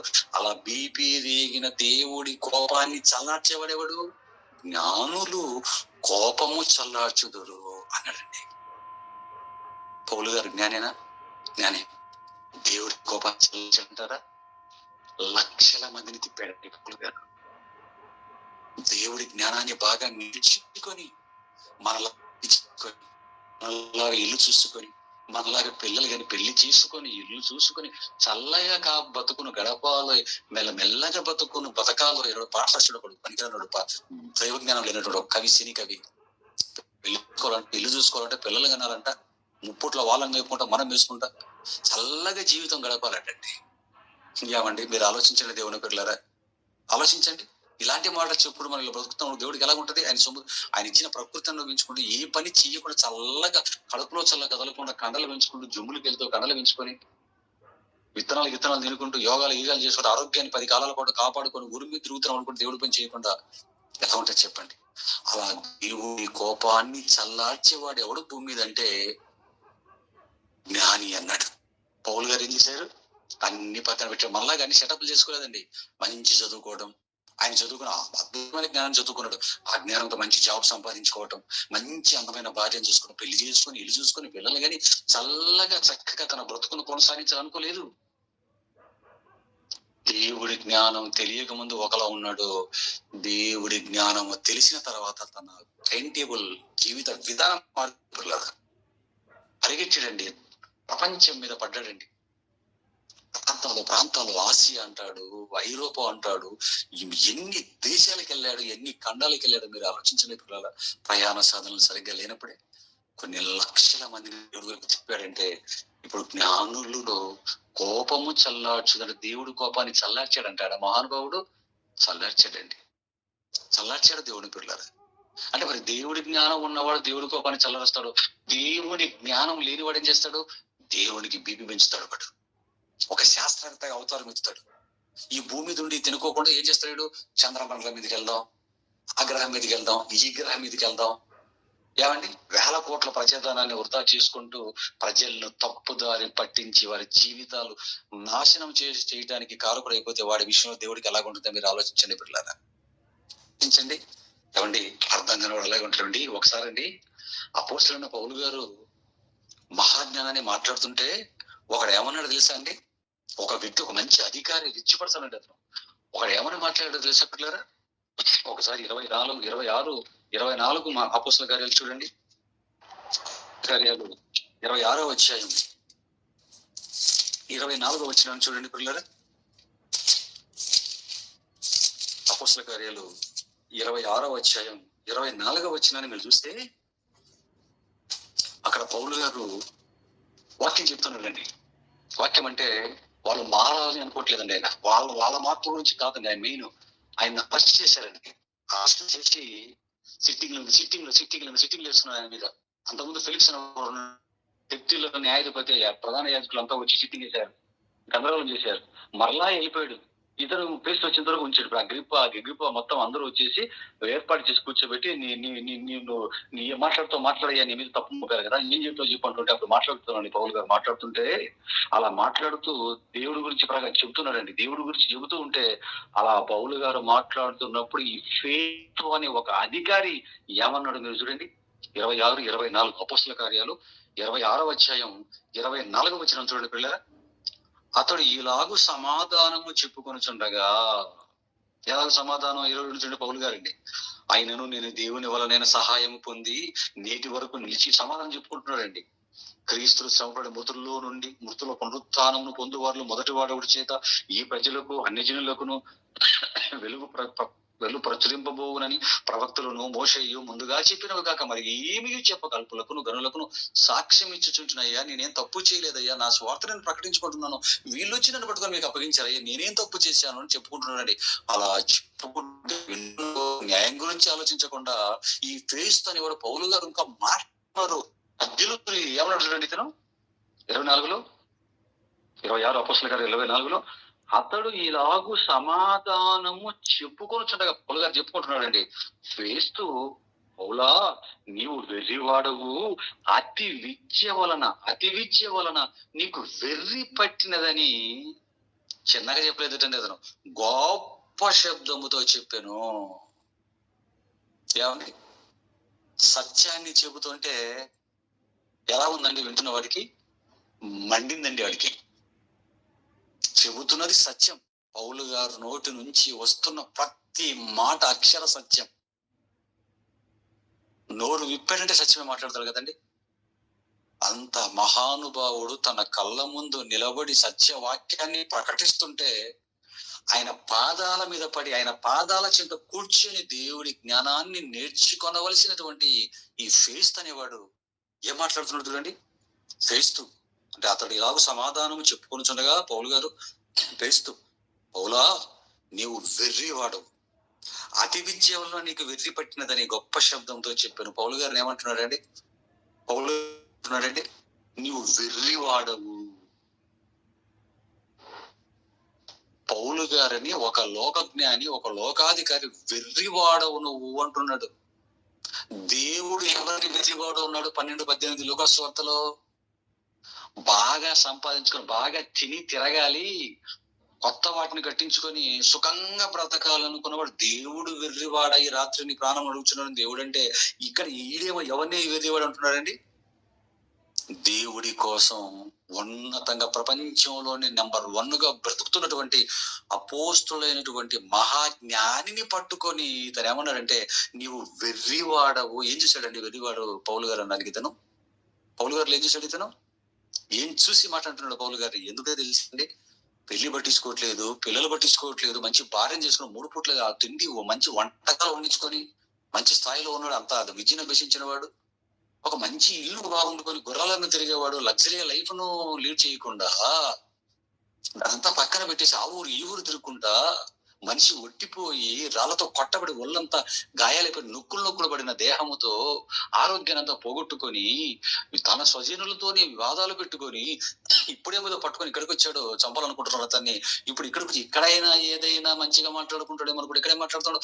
మరలా ఏదో మృతులు అంటున్నాడు, మృతుల పునరుత్థానం అంటున్నాడు, క్రీస్తు మరలా అదే పాట పాడుతున్నాడు. అంటే వీడికి ఎలాగ అనిపించిందంటే పౌలు గారి జీవితం, బాగా చదువుకున్నాడు ఈ పౌలు. విద్యను మామూలుగా కాదు, అతి విద్యను అభ్యసించాడు, ఎక్కువ చదువుకున్నాడు. అందుకే ఎక్కువ చదువుకోవడం వలన పౌలని వీడికి ఏం పట్టిందంటే వెర్రి పట్టింది అనుకున్నాడు. పిచ్చి కదండి, వెర్రి పట్టింది అనుకొని ఏమన్నాడు చూడండి, అందరి ముందు పేస్తూ, పౌలా నీవు వెర్రివాడవు, అతి విద్య వలన నీకు వెర్రి పెట్టదని గొప్ప శబ్దంతో చెప్పాడు. ఎంత అర్థమైతే అంతగా అరవాలండి. ఇది ఊరికి చెప్పటం వేరండి. అతి విద్య వల్ల నీకు వెర్రి పట్టింది, నువ్వు వెర్రివాడవు పౌలా అని ఇలా చెప్పడం వేరు. కానీ పౌలా నువ్వు వెర్రివాడవు, అతి విద్య వల్ల నీకు వెర్రి పట్టింది అని అంత సభలో గొప్ప శబ్దంతో చెప్పడమే ఇది అనుకుంటే, గొప్ప శబ్దంతో అంటే ఓ అని ఏదో కంపన పడితే మాట్లాడుతుంది చూడండి. అంటే దేవుడి మాటలు చెప్తే కంపన పడుతుందా మనిషికి? లోక విద్యతో లోక వెర్రితో ఉన్నవాడికి ఎలా కనపడతాయి దేవుడి మాటలు? వాస్తవానికి ఇతనా వెర్రుడు? పౌలు గారు వెర్రుడు. ఎవరండి వెర్రుడు? పౌలుగా వెర్రి పెట్టింది ఈడికా? ఉప్పట్ల దేవుడి సొమ్ము తింటూ ఒక అధికారాన్ని సంపాదించుకొని ఒక మంచి ప్రాంతానికి అధికారిగా ఉంటే ఎవడో రాజు అగ్రిపనేవాడు వస్తే వానికి ఆతిథ్యం ఇచ్చేసి కూర్చొని పెట్టి రాజవస్థ మిక్కి ఆడంబరంతో వచ్చి కూర్చున్నారట.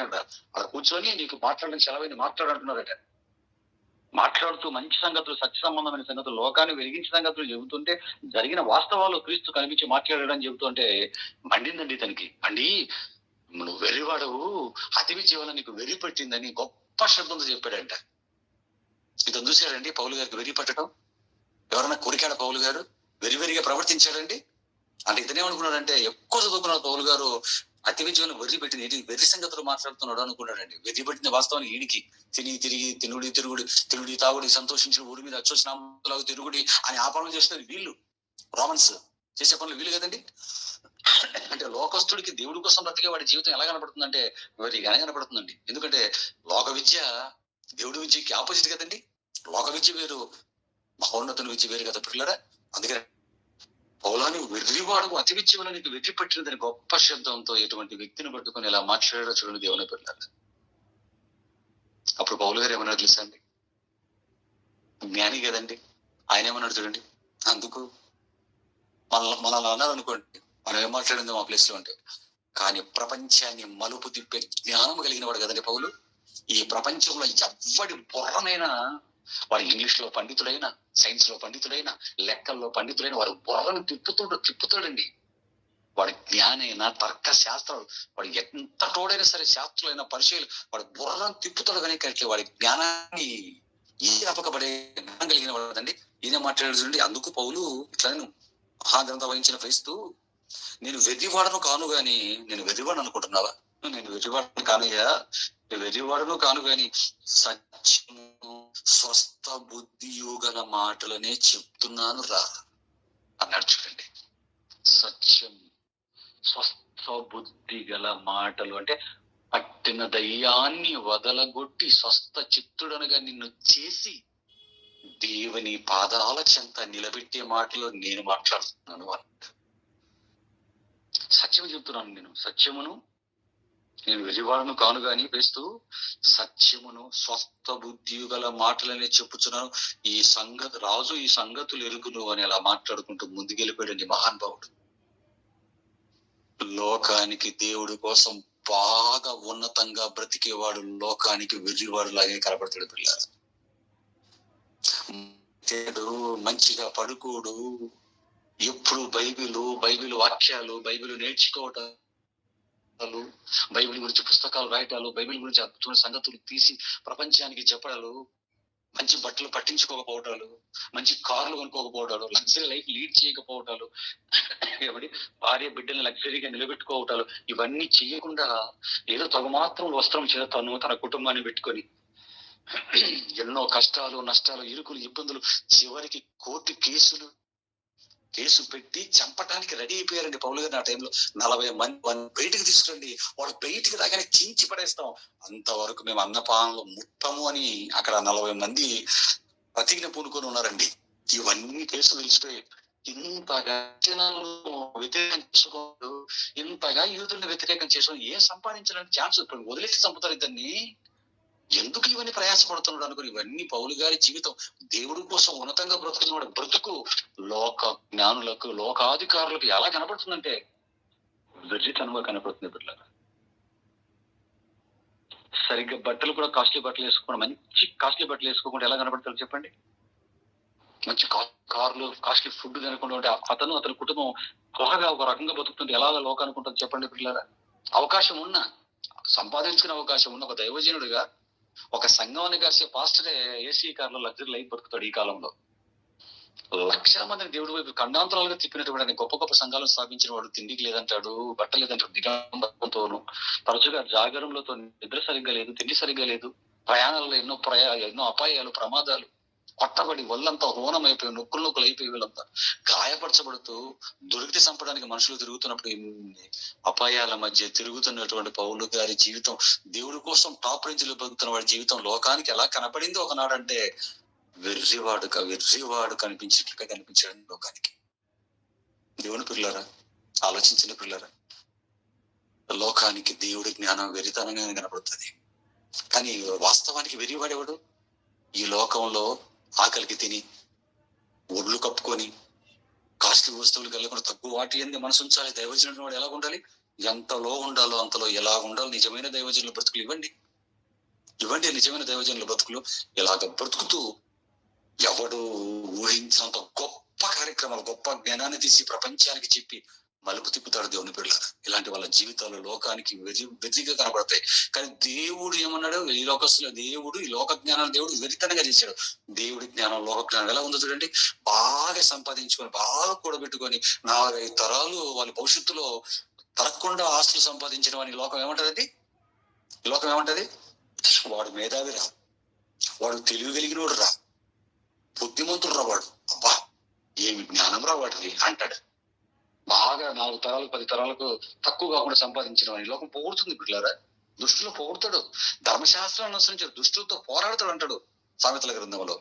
ఆలోచించండి, లోకం వాడిని పొగుడుతుంది. ఏమీ సంపాదించుకోకుండా, పట్టించుకోకుండా, కుటుంబ సుఖాన్ని పట్టించుకోకుండా దేవుడి కోసం త్యాగం చేసి బ్రతికవని లోకం వెర్రివాడు ఉంటుంది. కానీ పిల్లరా, దేవుడి కోసం బ్రతకటం వలన, దేవుడి జ్ఞానాన్ని అభ్యసించటం వలన, ఇదిగో మంచి విద్యను, అత్యున్నతమైన అధిక విద్యను అభ్యసించాడు పౌలు గారు కూడా. అట్ ద సేమ్ టైం దేవుడి జ్ఞానాన్ని సాధించాడు, దేవుడి జ్ఞానం వైపు నిలబడ్డాడు. ప్రపంచంలో ఎవడు సంపాదించనని ఆత్మలు సంపాదించాడు. చూడండి మన కళ్ళ మంది పౌలు గారు. పిల్లరా, అంటే దేవుడి జ్ఞానం మనిషిని ఎంత ఉన్నతంగా నిలబెడుతుందో చూడండి. ఈ 50-70 సంవత్సరాల జీవితంలో కొంచెమే, ఏం పెద్దగా వసతులు లేకుండా బ్రతకచ్చు. కానీ లోకానికి తెలియనటువంటి ఐశ్వర్యానికి వారసులవుతాడు పిల్లలు, వాక్యం జ్ఞానం నేర్చుకున్నవాడు. పౌలు గారు అంత చదువుకొని దేవుడి జ్ఞానంతో ఇంత సాధించాడు. నువ్వేం చదువుకున్నావు? ఒకవేళ ఇంగ్లీష్ లో పండితుడువా, మ్యాథ్స్ లో బాగా చదువుకున్నావా?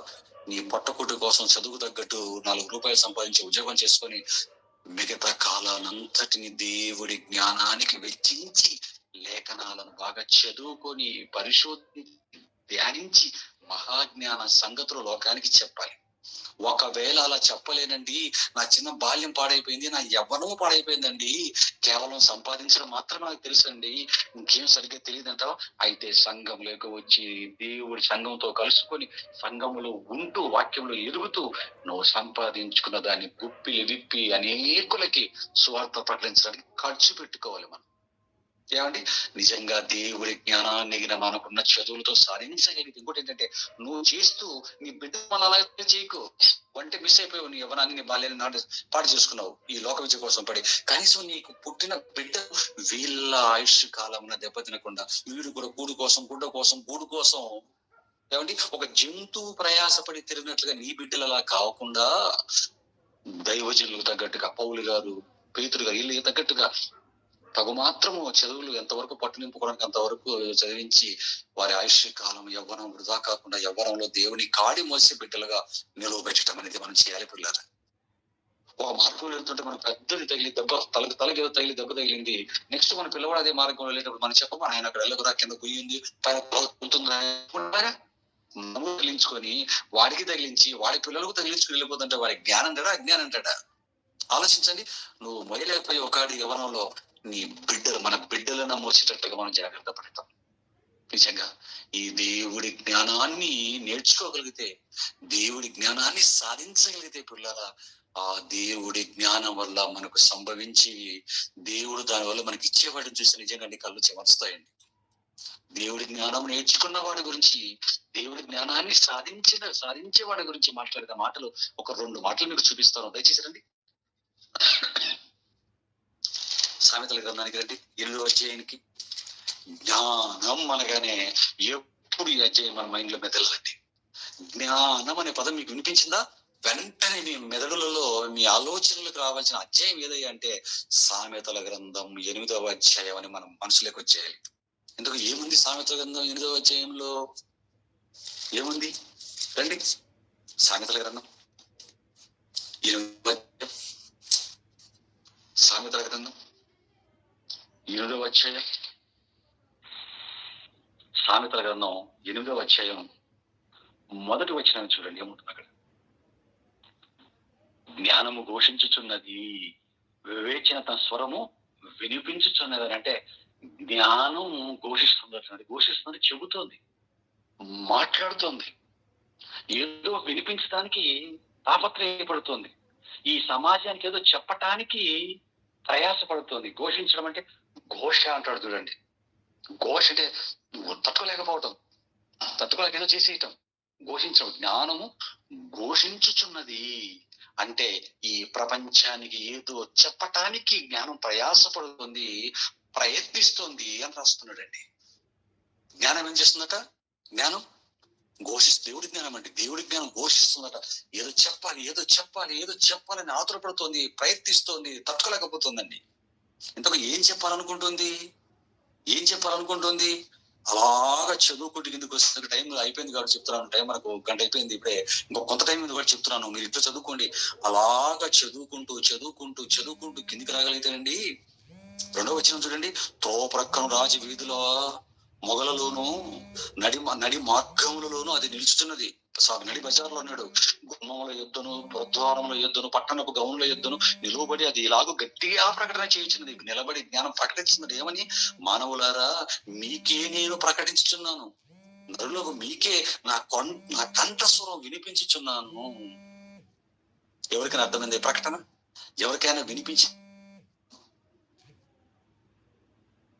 నీకు నాకు వినిపించింది చాలు పట్టించుకోకుండా పక్కన పెట్టాం. మనం ఏం చేశామంటే చాలా సార్లు మనకు వినిపిస్తూనే ఉంది జ్ఞానం యొక్క కంఠస్వరం, పట్టించుకోకుండా పక్కన పెట్టాం. ఎందుకు?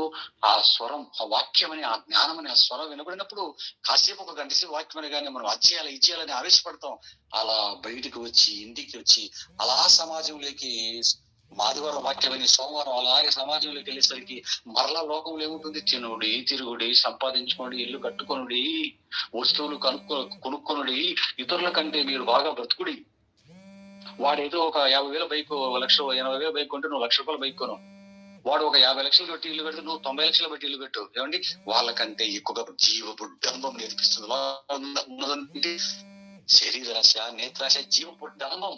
లోకం నిండావే. అడుగు తీసి బయట పెట్టేమ లోకంలో ఉంటే కనిపించేదంతా నేత్రాశ, శరీరాశ, జీవపు డంబం.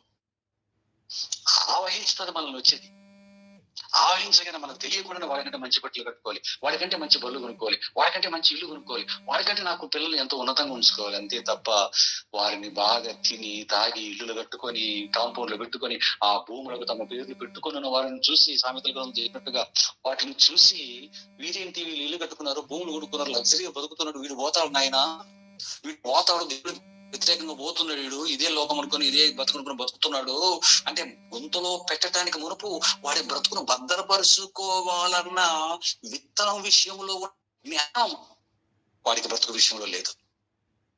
నువ్వు విత్తుతానని చూడగా గోధుమ గింజ సరే ఏ గింజ సరే ఒట్టి గింజను విత్తుతున్నావు, పుట్టబో శరీరాన్ని విత్తడం లేదని కదా దేవుడి జ్ఞానం చూడగలిగితే. విత్తనాలు చూడగా మనకి ఏమర్థం అవ్వాలి? భూమిలో పాతి పెట్టడానికి మునుపు దాని భద్రత ఎలాగైతే భద్రపరిచిన తర్వాత భూమిలో విత్తుతామో, విత్తడానికి మునుపు భద్రత లేకుండా ఎలాగైతే ఇది మొలక రాదో, ఈ బ్రతుకును కూడా గుంతలో పెట్టడానికి మునుపు, ఈ గుంతకు వెళ్ళటానికి మునుపు ఈ భద్రతను, ఈ బ్రతుకును భద్రంగా పాపాల చేత ఈ దోషాల చేత నాశనం కాకుండా కాపాడకుండా వాడు చచ్చిన తర్వాత వాడి భూమిలో పాతితేనే వాడికి మరో అక్షయ శరీరం వస్తాదన్న సత్యాన్ని పక్కన పెట్టేసి, ఏమంటే దేవుడి జ్ఞానం అంటే ఇదే మనకు అర్థం కావాలి. ఒకడు బాగా బతుకుతున్నాడంటే అమ్మ బొబ్బ విడిపోతాడు, బాగా ఇల్లు కట్టుకుంటున్నాడు, సంపాదించుకుంటున్నాడు, డూప్లెక్స్ హౌస్లు కట్టుకుంటున్నాడు, పిల్లలు ఎక్కడెక్కడ ఫారెన్ లో సెటిల్ చేసుకుంటున్నాడు, అహర్నిశలు కష్టపడి రూపాయికి రూపాయి దాచుకుంటున్నాడు, 4 రాళ్ళను వెనకలేసుకోవాలన్నటువంటి వాక్యానికి వ్యతిరేకమైన మాటలు మాట్లాడుతున్నాడు అంటే మనకి ఏమర్థం అవ్వాలి? వీడు పోతాడు, వీడికి దైవజ్ఞానం లేదు. అలాగర్థం తప్ప వాడు ఇంకా సంపాదించుకున్నాడు, నేను కొంతన్నా సంపాదించుకుంటూ పోలా. వాడి పిల్లలంతా లగ్జరీగా బైకులు తీస్తే బైకులు, కార్లు తీస్తే కార్లు తీస్తున్నారు. నా టూ వీలర్ కూడా సరిగ్గా లేదు అని పడుకొని మంచం మీద పడుకొని భార్య పడుకొని ఈ వాళ్ళలాగా మేము బతకాలంటే ఏం చేయాలి? వాళ్ళలాగా మేము సంపాదించుకోండి ఏం చేయాలి? ఇవ్వండి యోచించవలసింది మనం. వాడిని చూస్తే జాలి పడాలి. దేవుడి జ్ఞానం తెలియక వాడు నాశనానికి వెళ్ళిపో. దేవుడి జ్ఞానం తెలిసిన నీవు అలా బతుకుతున్న వాడు చూసి నీకు ఏమనిపించాలి? వాడిలా అనిపించాలని కూడా నీకు కూడా వెర్రి పెట్టిందని. ఏమండి అదే చెప్తున్నాడు చూడండి. వినిపించిన మానవులారా మనతో మాట్లాడుతున్నాడు. మీకు నేను ప్రకటించుతున్నాను, నరులకు మీకే నా కంఠస్వరం వినిపించుతున్నాను. వినిపించిందా? వాక్య రూపంలో వినిపిస్తూనే ఉంది అనేక సార్లు. ఇలా విని అలా లోపలికి వెళ్ళేసి శరీర నేత్ర డమ్మలో దూకుతున్నాం మనం. అందుకు చెప్తున్నాడు కనీసం ఒక్కడైనా వింటాడేమని. నరులకు మీకే నా కంఠస్వరం వినిపించుచున్నాను, జ్ఞానము లేని వారలారా జ్ఞానము ఎట్టిదైనది తెలుసుకొనుడి. దేవుడి జ్ఞానం. బుద్ధిహీనులారా బుద్ధి ఎట్టిదైనది యోచించుడి. నేను శ్రేష్టమైన సంగతులను చెప్పేదని మరణించిన తర్వాత దేవుడి కోసం ఈ లోకంలో కాస్త ఓపిక పట్టుకొని ఉన్నది తిని ఉన్నది కట్టుకొని నా సువార్త ప్రకటించి బ్రతికితే ఒక పౌరులాగా మరణించిన తర్వాత శాశ్వతమైన మీకు ఈ ఆస్తి వస్తుంది. అక్కడ మీకు సుఖం, అక్కడ మీకు నివాసాలు, అక్కడ మీకు లగ్జరీ లైఫ్ అని చెప్తున్నాడు.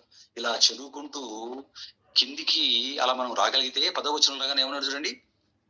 వెండికి ఆశ పడక లోకంలో చూసి నా ఉపదేశం అంగీకరించుడి, మేలిమి బంగారును ఆశింపక. బంగారు దండలు వేసుకుంటున్నారు, ముత్యాల దండలు వేసుకుంటున్నారు, పెళ్లికి వచ్చి ఓ ఏసీలో దిగుతారు. ఏమండి అలా స్పూన్లతో 2 ముక్కలు తినేసి అలా వెళ్ళిపోతారు. ఎప్పుడు మటన్ కావాలంటే మటన్, ఎప్పుడు ఏ తిండి కావాలంటే తెచ్చుకుంటున్నారు, పిజ్జాలు బర్గర్లు ఆర్డర్ చేసుకొని తింటారు. వారం వచ్చిందంటే ఆదివారం వచ్చిందంటే ఫ్యామిలీ అంతా ఆ కోట ఈ కోట, సమ్మర్ వచ్చిందంటే ఏ స్విట్జర్లాండ్ ఏ ఊటీలోకి వెళ్ళి తిరిగి వస్తారు. మనం కనీసం దగ్గర ఉన్నటువంటి ఆ వారకు కన్నా వెళ్ళకుంటే ఎలాగా? ఏమండి లేకపోతే ఇక్కడ మదనపల్లి దగ్గర ఉన్నటువంటి ఆ ప్రాంతం మీద ఉంటుంది, కొండ మీద ఈ హిల్స్ అనేది ఉంది, వెస్ట్లీ హిల్స్ హిల్స్ కలిగితే ఎలాగా? ఇలాంటి వాడు మటన్ 1000 రూపాయలు పెట్టి తెచ్చుకుంటే కనీసం నేను ఒక చేపలన్నా ఒక 250 రూపాయలు పెట్టి తెచ్చుకోకుండా ఎలాగా? ఇవి కాదు పిల్లరా, ఇవి కాదు మనకు ఉండవలసింది. చెప్తున్నాడు వెండికి ఆశపడక లోకం ఆశపడినట్లుగా నా ఉపదేశం అంగీకరించండి, మేలిమి బంగారును ఆశింపక తెలివి నొందుడి, జ్ఞానము ముత్యములంగా వెతుకుతున్నాడు. ఇంకా మాట్లాడుతున్నాడు, జ్ఞానము ముత్యముల కన్నా శ్రేష్టమైనది. ముత్యాలు అనుకుంటున్నావా? బంగారం అనుకుంటున్నావా? వెండి అనుకుంటున్నావా? అయ్యేంటి ఆఫ్టర్ కొద్ది కాలం బ్రతకటానికి మట్టిలో విశ్లేషణ. వాటిని ఏం చేసుకుంటావు? వాటిని తింటావా? ఏం చేసుకుంటావు? ఇవన్నీ బస్తాలు బస్తాలు సంపాదించుకున్న ఒక శ్రీకృష్ణదేవరాయలు ఏమైపోయాడు? రాజుల సొమ్ము రాళ్లపాలన్నాడు. నిజాం నవాబు ప్రపంచంలోనే అతని కాలంలో 6వ నిజాం నవాబు ప్రపంచంలోనే ఐశ్వర్యవంతుల పేరెన్నికగా అన్నాడు. మీరా ఉస్మాన్ అలీ ఖాన్. ఏమండి ఏమింట కట్టుకుపోయాడు? వాళ్ళ మనవడు మనని చచ్చిపోయాడు, దిక్కులేని డబుల్ బెడ్రూమ్ ఫ్లాట్ లో చచ్చిపోయాడు మనవాడు. ఏమింట కట్టుకెళ్ళిపోయారు వాళ్ళు? రాజుల సొమ్ము రాళ్లపాలు కదా. ఇదంతా సంపాదించుకొని మొత్తం ప్రపంచంతో దోచుకున్న ఆ బుద్ధి లేని బ్రిటిష్ రాజులు వాళ్ళ వెంట కట్టుకుపోయారు. 3 కోట్ల రూపాయలు సెంటు కొట్టుకుని బతికింది ఎలిజబెత్ రాణి. ఎక్కడెళ్ళి పడుకునింది? ఆర్సిఎం చర్చికి వెళ్ళిపోయి ఆ మరియమ్మ ఆరాధన అనుకుంటా జపతపాలు చేసుకొని అక్కడే పెళ్లిళ్ళు చేసుకొని వాళ్ళ కుటుంబం చార్లెస్ ఉన్నాడు రాజుగా, వాళ్ళ కొడుకులు ఉన్నారు, ఎక్కడ బతుకుతున్నారు చూడండి. వాళ్ళ బతుకులు ఎన్ని వివాహాలు, ఎంత దరిద్రపు బ్రతుకులు.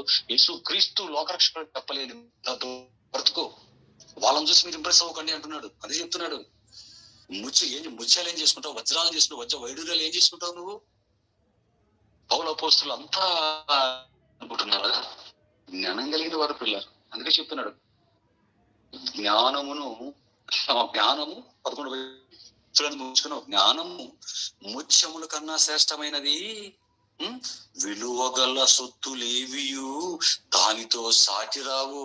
నీకు విలువైన వస్తువు ఏదో ఉందా నీ నోట్లో? నీకు తెలిసిన ఒక వస్తువు పేరు చెప్పు ఒక వస్తువు పేరు. డూప్లెక్స్ హౌస్ అంటావా? నథింగ్, పక్కన పెట్టే అన్నాడు. విలువగల సొత్తులేవియు దానితో సాటి రావు. అసలు వాటి పేరు దాని ముందు ఎత్తకూడదు అంటాడు. కిందకు వచ్చామంటే మనం ఏమండి, వస్తువులు సొత్తు ఏది దానితో సాటి రావు. జ్ఞానమును నేను చాతుర్యమును నాకు నివాసముగా చేసుకుని ఉన్నాను, సదుపాయములు తెలుసుకుంట నా చేతనగును. యెహోవా యందు భయభక్తులు కలిగి ఉండుట చెడుతనమును అసహించుకొనుటయే. గర్వము, అహంకారము, దుర్మార్గత, కుటిలమైన మాటలు నాకు అసహ్యములు, విడిచిపెట్టండి వీటిని అంటున్నాడు. ఏమండి, అలా చెబుతూ 17వ వచనానికి రండి. 17వ వచనానికి వచ్చి రాగానే ఏమంటున్నాడు? నన్ను ప్రేమించు వారిని నేను ప్రేమించుచున్నాను, నన్ను జాగ్రత్తగా వెదకువారు. దేన్ని? దేవుడి జ్ఞానం జాగ్రత్తగా, కేర్ఫుల్ గా, జాగ్రత్తగా వెదకువారు నన్ను కనుగొందురు. ఐశ్వర్యము, ఘనతలను, స్థిరమైన కలిమియు, నీతియు నా యొద్ద ఉన్నవి. ఐశ్వర్యము, ఘనత అనగా మరలా ఈ లోకంలో ఐశ్వర్యం, మరలా ఈ లోకంలో ఘనత అనుకోకుండా. అలాగనుకుంటే పౌలు గారికి, యేసుక్రీస్తుకు, అపోస్తలులకు ఈ లోకంలో ఏం ఐశ్వర్యం ఉంది? ఈ లోకంలో ఏమి ఘనత ఉంది చెప్పండి? అది కాదు ఇక్కడ మాట్లాడుతున్నది. బాగా చదవండి. ఐశ్వర్య ఘనతలను, స్థిరమైన కలిమి. ఏంటి స్థిరమైన కలిమి? మీరు ఉస్మాన్ అలీ ఖాన్ దగ్గర ఉన్నటువంటి అది స్థిరమైన కలిమి ఉండింది. అతనికి అతను లేడు, అతని ధనము లేదు. రాజుల సొమ్ము రాళ్లపాలు. శ్రీకృష్ణదేవరాయలు ఆయన ధనం ఆయన దగ్గర ఉందా? లేదు, ఆయన ధనము లేదు. ఎవడు దోచుకుని వెళ్ళిపోయాడో? ఆ ముస్లిం రాజులు 5 మంది వచ్చేసి పడిపోయి 9 నెలలు దోచుకున్నారట విజయనగర సామ్రాజ్యాన్ని. బ్రిటిష్ సామ్రాజ్యం చూడండి, ఇప్పుడు అప్పులు కుప్పలైపోయి ఆర్థిక వ్యవస్థ అతలాకుతలం అయిపోతుంది. బ్రిటిష్ సామ్రాజ్యం ప్రపంచాన్ని దోచుకున్న సామ్రాజ్యం. సూర్యుడు అస్తమించిన మొదటి సామ్రాజ్యం రోమ్ అయితే వాళ్ళు చూడండి, వాళ్ళు ఎలాగ ఉన్నారు? గందరగోళం. దేవుని పిల్లలారా మీరు ఆలోచించండి. అదే చెప్తున్నాడు. వాళ్ళ దగ్గర లేదు వాళ్ళ సొమ్ము, ఐశ్వర్యము, ఘనతను, స్థిరమైన కలిమి అంటే మరణించిన తర్వాత మనకు వచ్చే పరలోకం. అది స్థిరమైన కలిమి, అది స్థిరమైన నివాసం, అది స్థిరమైన జీవితం. దాని గురించి చెప్తున్నాడు. మీరు నన్ను కౌగిలించుకుంటే, నా దగ్గరకు వచ్చి నన్ను ప్రేమించి, నన్ను జాగ్రత్తగా నన్ను వెతికి నన్ను కనుగొంటే, ఐశ్వర్య ఘనతలను, స్థిరమైన కలిమియు, నీతి నా యొద్ద ఉన్నవి. మేలిమి బంగారు కంటెను, అపరంచి కంటెను నా వలన కలుగు ఫలము మంచిది. మైన వెండి కంటే నా వలన కలుగు వచ్చుబడి దొడ్డది అన్నాడు. చూడండి, ఇంకా కిందికి వస్తారు. 34 రండి. 34 అనుదినము నా గడప యుద్ధ కనిపెట్టుకొని, అంటే బైబిల్ చదువుకోవడం అండి. మళ్ళీ గడప యుద్ధం కానీ చర్చిల గడపల దగ్గరికి వెళ్ళి, చర్చిల బిల్డింగ్ గడప దగ్గర అనుదినము నా గడప యుద్ధ బైబిల్ చదువుకుంటూ, బైబిల్ ధ్యానించుకుంటూ, దేవుడిచ్చిన జ్ఞానం కోసం ధ్యానంలో ఉంటూ చూసావు. అదే చెప్తున్నాడు. నా అనుదినము నా గడప యుద్ధ కనిపెట్టుకొని, నా ద్వారబంధముల యుద్ధ కాచుకొని, నా ఉపదేశ ఎక్కడో వెళ్ళిపోకుండా ఆయన బైబిల్ నీ చేతుల్లో ఉంది. పేదవాడి చేతుల్లో ఉంది, ఉన్నవాడి చేతుల్లో ఉంది, చదువుకున్నవాడి చేతుల్లో బైబిల్ ఉంది. ఎక్కడ కూర్చొని ఆయన ప్రశాంతంగా ఉంటున్న ఇంట్లో కూర్చొని చదువుకొని దాన్ని ధ్యానించుకుంటూ కూర్చుంటే అంతకంటే మించిన ఐశ్వర్యం మనకి ఏమొస్తుందో మీరు ఆలోచించండి. అదే చెబుతున్నాడు. 35 చెబుతున్నాడు చూడండి. అలా జాగ్రత్త వచ్చను వినగలిగితే నన్ను కనుగొన్నవాడు జీవమును కనుగొనును, యెహోవా కటాక్షము వానికి కలుగును అన్నాడు. చూడండి, నన్ను కనుగొనువాడు, నన్ను కనుగొననివాడు, అంటే కనుగొంటే జీవం, యెహోవా కటాక్షం అని కలుగుతుంది. దేవుడి కటాక్షం అన్నాడు. కనుగొనని వాడు పరిస్థితి ఎలా ఉంది చెప్తున్నాడు. నన్ను కనుగొనని వాడు ఎంత చదువుకున్నా, ఎంత అభ్యసించిన, ఎంత సంపాదించుకొని, ఎంత వాడు కూడబెట్టుకున్నా, నన్ను కనుగొనని వాడు తనకే హాని చేసుకును. ఏంటి, ఇన్ని కోట్లు సంపాదించుకునే యేసుక్రీస్తును కనుక్కోకపోతే వాడికి వచ్చే హాని ఏందండి? ఇక్కడ బానే ఉంటది. చచ్చిన తర్వాత ధనవంతులకు జరిగినటువంటి ఇది మనకు సంభవిస్తుంది. అది చెప్తున్నాడు. చచ్చిన తర్వాత సంగతి. నన్ను కనుగొనని వాడు తనకే హాని చేసుకును, నా యందు అసహ్యపడు వారందరూ మరణము స్నేహించుదురు. తర్వాత అధ్యాయాన్ని కూడా 9వ అధ్యాయాన్ని కూడా అలాగా చదువుకుంటూ మీరు రాగలిగితే పిల్లరా చెబుతాడు. 10వ వచనం చూడండి. 9:10 యెహోవా యందు భయభక్తులు కలిగి ఉండుటయే జ్ఞానమునకు మూలం. అంటే దేవుని నమ్మి భయభక్తులు అంటే పాపాన్ని విడిచిపెట్టి ఆ దేవుడు అంటే భయపడుతూ ఆయన ఎదుట భయభక్తులు కలిగి బతికితేనట జ్ఞానమునకు మూలము. పరిశుద్ధ దేవుని గురించిన తెలివియే వివేచనకు ఆధారము అన్నాడు. నా వలన నీకు దీర్ఘాయువు కలుగును. దీర్ఘాయుష్ భూమి మీద దీర్ఘాయుష్, హెల్త్, ఆయుష్ ఎలా వస్తుంది? దేవుడి జ్ఞానాన్ని నేర్చుకొని దేవుడి పట్ల భయభక్తులు కలిగి ఉండటమే జ్ఞానం అన్నాడు. ఈ జ్ఞానాన్ని సాధించుకుంటే ఇదిగో నా వలన నీకు దీర్ఘాయువు కలుగును, నీవు జీవించు సంవత్సరములు అధికములగును. ఇంతకంటే ఏం కావాలి చెప్పండి పిల్లరా? అంటే జ్ఞానాన్ని మనం సంపాదించుకొని మన పిల్లలు కూడా ఈ జ్ఞానాన్ని నేర్పించుకుంటే ఈ లోకంలో వాడు బాగా బ్రతుకుతాడు, దీర్ఘాయుష్ను కలిగి ఉంటాడు, మంచి ఆరోగ్యాన్ని కలిగి ఉంటాడు. మరణించిన తర్వాత కూడా దేవుడి పాదాల చెంత దేవుడి సింహాసనం మీద ఆశుడైపోయి యుగ యుగములు రాజ్యము చేసుకుంటూ ముగింపు లేని దేవుడి సన్నిధిలో బతకగలుగుతాడు పిల్లరా. ఇంతకంటే మనకి ఏం కావాలి చెప్పండి? ఇదంతా మనకి ఎలా వస్తుంది అంటే దేవుడి జ్ఞానాన్ని, అంటే బైబిల్ జ్ఞానాన్ని నేర్చుకోవడాన్ని బట్టి. దీని పక్కన పెడితే ఏం జరుగుతుంది? కిందికి రండి. ఏం చెప్పాడు? ఏం జరుగుతుంది కింద చెప్తాడు చూడండి. ఇవ్వండి 11-12 చూడండి. నీవు జ్ఞానివైన ఎడల నీ జ్ఞానము నీకే లాభకరమగును, నీవు అపహసించిన ఎడల దాన్ని నీవే భరింపవలెను. 13లో చెబుతున్నాడు. 13లోకి రాగానే ఇంకా లోక విద్యను లోక జ్ఞానం కలిగిన వాడి గురించి చెప్తున్నాడు చూడండి. 13 చూడండి, బాగా చూడండి. ఇంకా మిగులుతాను. బుద్ధిహీనత అంటే బైబిల్ లేని పరిస్థితి, బైబిల్ నేర్చుకోని వాడు. బుద్ధిహీనత అన్నది బొబ్బలు పెట్టున్నది, అది కాముకురాలు, దానికి ఏమీ తెలియలేదు. అది తన ఇంట వాకిట కూర్చుండును, ఊరి రాజు వీధులలో పీఠం మీద కూర్చుండు, ఆ దారిని పోవారిని చూచి తమ త్రోవను చక్కగా వెళ్ళేవాడు. అంటే కాస్తో కూస్తో దేవుడి జ్ఞానాన్ని నేర్చుకొని కాస్తో కూస్తో దేవుడి భక్తి అప్పుడప్పుడు ఏదో భక్తికి వస్తూ చక్కగా వాడు నడుచుకుంటూ పోతున్నాడు. అంటే చక్కగా బతుకుంటూ దేవుడి కోసం ఏదో అలా వస్తూ ఉంటే వాడిని చూసినది బుద్ధిహీనత. అంటే బుద్ధిహీనత కూడా ఎవరిని ఎంచుకుంటుంది? అప్పుడప్పుడు నిలబడుతూ అప్పుడప్పుడు తక్కువ జ్ఞానం నేర్చుకుంటున్నారు అనుకోండి, వాళ్ళని బేస్ చేసుకుంటుంది. అంటే దేవుడి జ్ఞానాన్ని సరిగ్గా పట్టించుకున్న వాడిని బేస్ చేసుకొని అది ఏం చేస్తుందో చెప్పాడు చూడండి. దేవుడి జ్ఞానం మనం నేర్చుకుంటే మనకి సంభవిస్తుందో పైన చదువుకున్నాం. దేవుడి జ్ఞానం సరిగ్గా లేకపోతే ఎలా దానికి దొరుకుతామో చెబుతున్నాడు. అది ఎక్కడ ఉంటుందో బుద్ధిహీనత.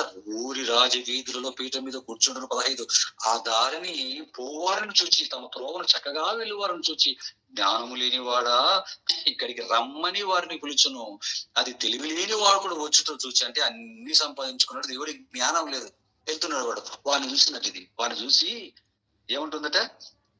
దొంగిలించిన నీళ్లు తీపి. చూసారా? అజ్ఞానం, ఈ లోక జ్ఞానం, బుద్ధిహీనత ఒక మనిషికి ఏమని బోధిస్తుందంటే దొంగిలించిన నీళ్లు తీపి, చాటున తినిన భోజనం రుచి అని చెప్పును. మనకి ఎలా ఉంటది? ఇది ఎలా ఉంటది? పెళ్ళైందా, ఇంకొక అందంగా ఉండే అమ్మాయిని కూడా నువ్వు సెటప్ చేసుకో అంటే వాడికి ఎలా ఉంటది? అబ్బా వీడు మంచి ఐడియా చెప్పాడు, సుఖపడు, తప్పు లేదు. నీకు తగ్గ భార్య దొరకలేదా? అలాగ భార్యను చూసుకుంటూ ఉండు. ఇంకొక అమ్మాయిని సెటప్ చేసుకో, ఇంకొకరి సెటప్ చేసుకో, ఇంకొకరితో అక్రమ సంబంధం పెట్టుకో, తప్పు లేదు కదా? ఆ భర్త ఉన్నాడా నీకు? ఇంకా ఎంజాయ్ చేయాలి కదా? ఇంకా నువ్వు ఏదైనా చూసుకోను, అందంగా ఉంటావు కదా? నీ భర్త ఆఫీస్కో పనికి వెళ్ళిన తర్వాత అక్రమ సంబంధాలు పెట్టుకో. మనకి చెప్తుంది మన ఇండియా లాంటి దేశాలకి, వెస్టర్న్ కంట్రీస్ ఏం చెప్తుంది? అక్రమ సంబంధాలు ఎందుకురా, అసలు పెళ్లి చేసుకోకుండా ఇష్టం వచ్చినంత తిరిగిపోలా, వాడికి ఆహిత పోతా, తిరుగు నీకు ఇష్టం వచ్చిందని సత్యంత వరకు నువ్వు తిరుగు, నీకు ఇష్టం వచ్చినట్టు పెళ్లి వద్దు, ఏమొద్దు, డేటింగ్ పెట్టుకోండి, తిరగండి మీ ఇష్టం వచ్చినట్లుగా. అందుకేమంటుందట? దొంగిలించిన నీళ్లు తీపి. మనం కూడా అంటుంటాం ఏమండి, మన చెట్టు కాయ కోసుకుంటే మనకు టేస్ట్ ఉండదండి. ఏదైనా పక్కా చెట్టు లేదా దొంగగా తెంపుకొని వచ్చామనుకోండి కాయ, ఆ కాయ కంటే టేస్ట్ ఎక్కువ అండి. ఎవరు చెప్పాడు నీకు?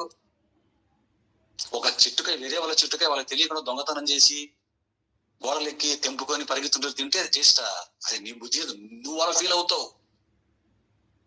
మరి అదే కాయ ఆ చెట్టు వాడి ఓనర్ తెంపుకొని తింటే మరి ఆ ఓనర్ అన్నప్పుడు అతనికి టేస్ట్ ఉండదా? నాదే టేస్ట్. నీ బుద్ధిలో తేడా వచ్చింది. నీ బుద్ధిహీనతను ఆధారం చేసుకునే సైతాను గాడు కూడా ఎటువంటి మనుషులు నీ ఎదుట నిల్చోబెడతాడు. సమాజంలో రాచి వీధులలో దేనిని వాడు నిల్చోబెట్టాడు అంటే చెప్తున్నాడు, అది తెలివి లేని వాడు ఒకడు వచ్చుటొచ్చు. తెలివి లేదు కదా దేవుడి జ్ఞానం లేదు కదా, ఇంటడీడు. అందుకే చెప్తుంది అది, దొంగిలించిన నీళ్లు తీపి చాటున్న తినిన భోజనం రుచి అని చెప్పును. వాడికి ఎలాగుంటది? బాగుంటది, అక్రమ సుందరం బాగుంటాయి, అక్రమ తినడం బాగుంటది, అక్రమ సంపాదన బ్రహ్మాండంగా ఉంటది. జీతమే కాదు, వాళ్ళకైనా చేపెట్టు. మెడికల్ ఆఫీసర్వా, మందులనమ్ము, స్కూల్ హెడ్ మాస్టర్వా, ప్రిన్సిపల్వా, అమ్మేసి అవన్నీ పిల్లలకు ఏదో ఒకటి పెట్టేసి భోజనం, పురుగుల భోజనం పెట్టేసి స్కూల్ వార్డన్వా లేపై పిల్లలకు కలెక్టర్వా దోచి రాష్ట్రాన్ని, జిల్లాను దోచి, మంత్రివే దోచి, ప్రధానమైన దేశాన్ని దోచి, సైంటిస్టువా దేశ సంపద దోచి, చంద్రుడికి అని చెప్పేసి లాక్కో, డబ్బులను 1000 కోట్లు ఖర్చు పెట్టిన ఎక్కడెక్కడ దోచుకో. చూసారా? లంచ్ జీతంతో సంతృప్తి పడనివ్వదు కదండి. అందుకే చెప్తుంది ఇది, దొంగిలించిన నీళ్లు తీపి చాటున తిరిగిన భోజనం రుచి అని చెప్పును. అది మాత్రమే నీ కంటికి చూపిస్తుంది. మనిషికి కూడా లంచం బాగా అనిపిస్తుంది, అక్రమం తీయగా అనిపిస్తుంది, అక్రమ సంపాదన కూడా తీయగానే అనిపిస్తుంది పిల్లరా. కానీ కింద చెప్తున్నాడు చూడండి ఏం జరుగుతుందో. అయితే అచ్చట ప్రేతలున్నారనియు దాని ఇంటికి వెళ్ళు వారు పాతాళ రూపములో ఉన్నారనియు వారికి ఎంత మాత్రమును తెలియలేదు. ఎందుకు తెలియలేదు? దేవుడి జ్ఞానాన్ని విడిచిపెట్టాడు. దేవుడి జ్ఞానపు స్వరం వినబడినా స్వరం వింటున్నాడు, లోకంలోకి వచ్చి లోకాన్ని చూసుకుంటున్నాడు, బిత్తిరి చూపులు చూస్తున్నాడు. వీడిని ఏం చేస్తుంది చెప్పండి? అలాంటి వాడు దానికి కావాలి. అలాంటి వాళ్ళతోనే ప్రపంచాన్ని నింపింది. అలాంటి వాళ్ళని నీకు చూపిస్తుంది. పెంచి దొంగిలించి నీళ్ళు తీపి చాటును తిన్న భోజనం రుచి అని చెప్పుచు. అయితే అక్కడ ఏముందంటే, ఆ దొంగిలించి నీళ్ళు తీపండి, చాటును తిన్న భోజనం రుచి అని, అక్రమ సంబంధాలు బాగుంటాయండి, బాగుంటాయని చెప్పి అడుగు ఈసటి వెళ్ళిపోయావు. అయితే అక్కడ ఏముందట? ప్రేతలు ఆల్రెడీ నీకంటే ముందు చచ్చి ప్రేతలుగా మారి బాధను అనుభవిస్తున్న వారు అక్కడ ఉన్నారని, దాని ఇంటికి వెళ్ళువారు పాతాళ కూపంలో ఉన్నారని వారికి ఎంత మాత్రము తెలియదు. ఎందుకంటే నీకు ఆలోచించే వివేచన లేదు.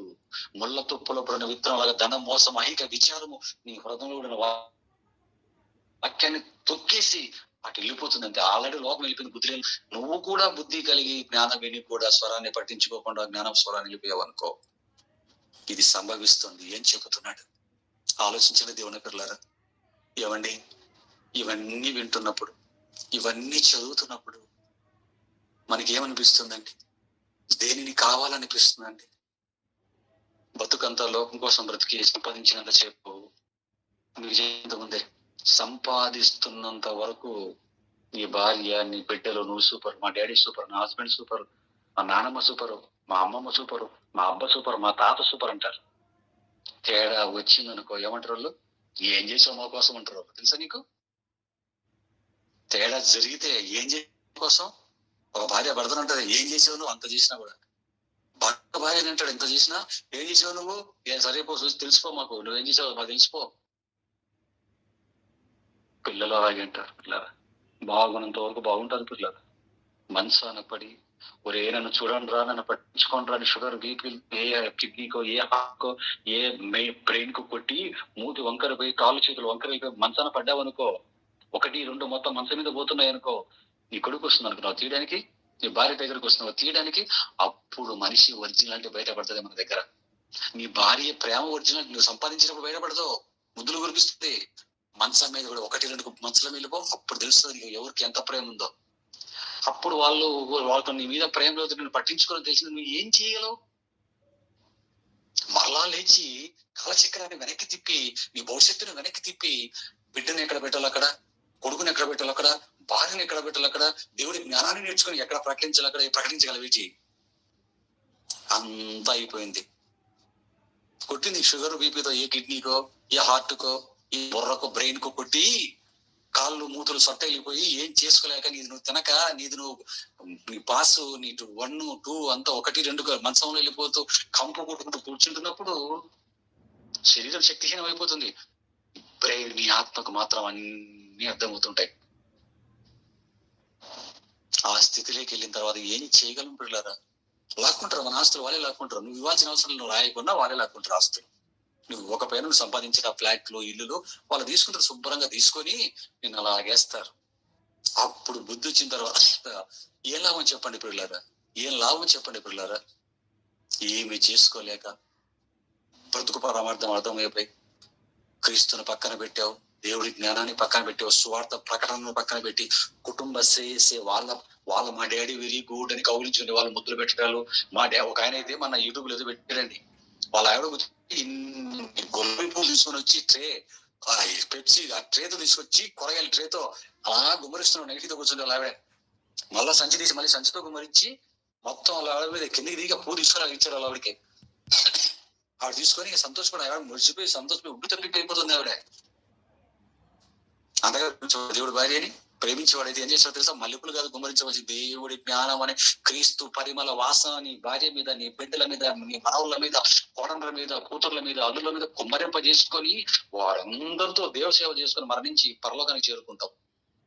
ఆలోచించిన దేవుని పేర్ల ఆయుష్ అయిపోయిన తర్వాత ఎన్ని తెలిస్తే మనకి ఏముంది చెప్పండి? ఆయుష్ ఉండగానే చేయాలి, ఆయుష్ ఉండగానే చేయాలి. అధిక విద్య వెరీ పట్టిస్తుందని అంటే ఇది అంతా తెలిసిన తర్వాత మనకు అర్థమవుతున్నది ఏంటంటే, ఇప్పుడు డిబిటిహెచ్ ఎంబిటిహెచ్ ఈ పాఠాలన్నీ ఎక్కడ పెట్టాలి అంటే పిల్లల పాఠాలకి ఎక్కించాలి పాఠాలని. ఈ డిబిటిహెచ్ పాఠాలు, బీబీటీహెచ్ పాఠాలు, ఎంబీటీహెచ్ ఈ మాస్టర్ డిగ్రీ ఈ పాఠాలన్నీ కూడా పాఠ్యాంశాల్లో పెట్టి పిల్లలకు చిన్నతనము నుంచి నేర్పిస్తే వాడు అద్భుతమైన దేవుడి జ్ఞానాన్ని కనుగొన్నటువంటి ఒక పౌలు గారు లాగా తయారవుతాడు పిల్లలారా. అది జరుగుతుందా? ఈ పాఠాలు స్కూల్ విద్యలో పెట్టమంటే పెడతారా? అస్సలు పెట్టరు వాళ్ళు. మరేం చేయాలి పిల్లరా? ఇంటినే బడిగా మార్చాలి. గుడులు కనీసం గుడులలో ఉన్నాయి కదా, గుడి బడిగా మారిపోవాలి పిల్లరా. గుడి బడిగా మారి మన పిల్లలను కూర్చోబెట్టి ఈ జ్ఞానం నేర్పించుకుంటే అప్పుడు మన బ్రతుకులు బాగుపడతాయి పిల్లరా. దేవుడి కోసం పిల్లరా. విత్తనం భూమిలో పడిన తర్వాత ఎలాగైతే అందులోంచి దాన్ని చీల్చుకుంటూ మహావృక్షం బయటకు వస్తుందో, ఈ శరీరాన్ని కూడా గుంతకు చేరటానికి మునుపు దేవుడి కోసం పాపాలతో అపవిత్రం చేసుకోనకుండా ఉన్నతంగా బ్రతికితే, పాడు కాకుండా నిలబెట్టుకోగలిగితే బ్రతుకుని, ఆ తర్వాత మన శవాన్ని గుంతలో పాతితే ఆ అక్షయతను ధరించుకుంటూ బలహీనమైనదిగా పాతిపెట్టబడి విత్తబడి బలమైనదిగా లేస్తుంది అంటాడు. మత్స్యం అమర్చితను ధరించుకుంటుంది. విజయమందు మరణం మృంగబడింది. ఓ మరణమాని ముళ్ళెక్కడా, ఓ సమాధిని విజయం ఎక్కడా అని మరణంతో మాట్లాడుతున్నాడండి పౌలు గారు. ఇన్ని గట్స్ అని పౌలు గారికి, గుండెలండి పౌలు గారికి. ఇది మరణంతోనే మాట్లాడతావా? ఇది మరణాన్ని సవాల్ చేస్తావా నువ్వు? అవును వేస్తున్నాడు. చదవండి ఆ 15వ అధ్యాయం రాష్ట్ర పుస్తకం అంటాడు, ఓ మరణమా నీ ముళ్ళెక్కడే, ఓ సమాధి నీ విజయం ఎక్కడే. విజయమందు మరణం మృంగివేయబడిన బద్దలైపోయిన సమాధి అంటాడండి. ఈ ప్రపంచంలో మరణంతో మాట్లాడిన వాడిని ఎవరైనా చూసారా మీరు? ఈ ప్రపంచంలో సమాధితో మాట్లాడిన వాడిని ఎవరైనా చూసారా? ఏ మరణమా ఎక్కడే నీ ముళ్ళు, ఏ సమాధి ఎక్కడే నీ విజయం, రండి మీ ఇద్దరితో అని నించోబెట్టి మరణముతో మాట్లాడి మరణాన్ని సవాలు చేసిన వాడిని ప్రపంచంలో ఎక్కడైనా చూసారా పిల్లరా? జాన్ గ్రెగర్ మెండల్ సవాల్ చేయగలడా? ఐన్స్టీన్ సవాల్ చేయగలడా? చార్లెస్ డార్విన్ సవాల్ చేయగలడా? జాన్ డాల్టన్ సవాల్ చేయగలడా? జోసెఫ్ ప్రిస్లే సవాల్ చేయగలడా? ఎవడు సవాల్ చేయగలడు మరణాన్ని? ఎక్కడే మరణం అంటాడా? రోగం రాగానే గజ గజ గజ వణుకుతూ చచ్చిపోతాను అనుకుని ఓ అని వణుకుతాడే. మరణం రాగానే, రోగం రాగానే, చావు దగ్గర పడిందంటే గజగజలాడుతూ దిక్కులేని సావులు చేస్తారు. ఒరే చిన్నోడా, ఒరే పెద్దోడా, నన్ను ఎలాగైనా బతికించుకుంటురా అని బ్రతిమాలి ఆ తర్వాత వణుకుతూ సస్తారే తప్ప మరణం అనగానే మరణముతో మరణాన్ని సవాల్ చేయగలిగిన ఎవరైనా ఉన్నాడా? మరణంతో మాట్లాడు ఎవరైనా ఉన్నాడండి? కనబడతాడు బైబిల్లో అపోస్తలుడైన పౌలు గారు. ఏ పౌలు గారిని అయితే, పౌలా నీకు వెర్రి పట్టిన వాడు, అధిక విద్య నీకు వెర్రి పట్టింది అనిపించుకున్నాడు, మరణాన్ని ఇలా నిలబెట్టి ఎక్కడే, ఓ మరణమా నీ ముళ్ళు ఎక్కడే, ఓ సమాధి నీ విజయం ఎక్కడే, ఎందుకంత ధైర్యం వచ్చింది, ఎందుకంత తెప్పు వచ్చింది? అంతకంటే ముందు ఒక ఆయన ఉన్నాడు, మరణపు ముళ్ళు విరిచి సమాధిని గెలిచి బద్దలు చేసి సమాధి రాల ఇలా లేచిన వాడు ఉన్నాడు. ఆయనను ధరించుకున్నాడు పౌలు. ధరించుకున్న నేను మహాజ్ఞానం లోక విద్యను అభ్యసించాను, అధిక విద్యని అధికంగా బైబిల్ విద్యను కూడా అభ్యసించాను, ప్రపంచానికి ఒక రోల్ మోడల్ గా మిగిలాను, క్రీస్తును నమ్ముకుని ఆయన కోసం బ్రతకాలనుకున్న ప్రతి వాడు ఇదిగో నేను క్రీస్తును పోలి నడుచుకున్న ప్రకారం మీరు నన్ను పోలి నడుచుకున్నటువంటి గుండె ధైర్య మాటలు అట్లేడు పిల్లరా. ఒక మరణంతో మాట్లాడుతున్నాడు, ఒక సమాధితో మాట్లాడుతున్నాడు. ఎంతకంత గుండె ధైర్యం వచ్చింది? క్రీస్తును ధరించుకొని క్రీస్తు కోసం బ్రతికాడు కాబట్టి. అది అందరిలాగా పెళ్లి చేసుకుని శుభ్రంగా సంపాదించుకుని పిల్లలు, ఇల్లులు, ఫ్లాట్లు, కారులు, బ్రతుకులు, మనవళ్ళు, మనవరాళ్ళు, మా మనవరాలు, మా మనవడు, మా తాత నాకు ఏమి ఇచ్చాడంటే ఒక ఆవిడ అంటుంది, మన ఆయన అంటున్నాడు 40 ఫ్లాట్లు ఉన్నాయి రాష్ట్ర వ్యాప్తంగా తిరుపతిలో. వాళ్ళ భార్య ప్రొఫెసర్, అతను ప్రొఫెసర్. ఏమండి వాళ్ళ కొడుకు పెద్ద కొడుకు, పెద్ద కొడుకు అమెరికన్ సిటీలో, చిన్న కొడుకు బ్యాంక్, చిన్న కొడుకు క్యాషియర్. వీళ్ళిద్దరు ప్రొఫెసర్లు 40 ఫ్లాట్లు రాష్ట్ర వ్యాప్తంగా సంపాదించారు. తిరుపతిలోనే కనీసం 30 కోట్ల రూపాయల ఫ్లాట్లు ఉన్నాయి, 3 ఫ్లాట్లు. ఆయన అంటున్నాడు, ఏమిటి సార్ ఇంత ఉంది కదా సార్, మీకు పెన్షన్ డబ్బున దేవుడి కోసం పెట్టుకోండి సార్, 40,000 వస్తుంది పెన్షన్ నెలకి. ఒక రిటైర్డ్ జియాలజీ ప్రొఫెసర్ గా ఆ 40,000 రూపాయలను దేవుడి సేవ పెట్టండి సార్. నెలకు 40,000 ఖర్చు పెడితే మీకు ఏమవుతుంది సార్?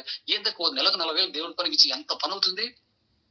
మీ ఆవిడ పెన్షన్ తో బతకచ్చు, ఇల్లు కూడా 50,000 రూపాయలు. ఆ పెన్షన్ దేవుడికి ఇవ్వండి సార్, ఇన్నాళ్ళు దేవుడి కోసం బతకలేదంటే. ఆయన ఏమన్నా నాతో, నాకు మనవరాలు పుట్టింది, మనవడు పుట్టాడు, రేపు వారు మా తాత మాకు ఏమి ఇచ్చాడు అంటే నేను ఏం చెప్పలే బ్రదర్. అందుకే మనవరాలు పెడితే ఒక ఫ్లాట్, మనవడు పెడితే ఒక ఫ్లాట్ అంటున్నాడండి ఆయన. అనుకున్నాను అయిపోయాడు ఆయన. పెరాలసిస్ వచ్చి మంచాన పడినా ఇంకా బుద్ధి రాకుండా బుద్ధిహీనపు మాటలు. నా మనవడు ఏమన్నాడు, మా తాత ఏమిచ్చాడు, నా మనవరాలు మా తాత అనుకోని మనవడు ఏమనుకుంటాడో, మనవరాలు ఏమనుకుంటుందో అని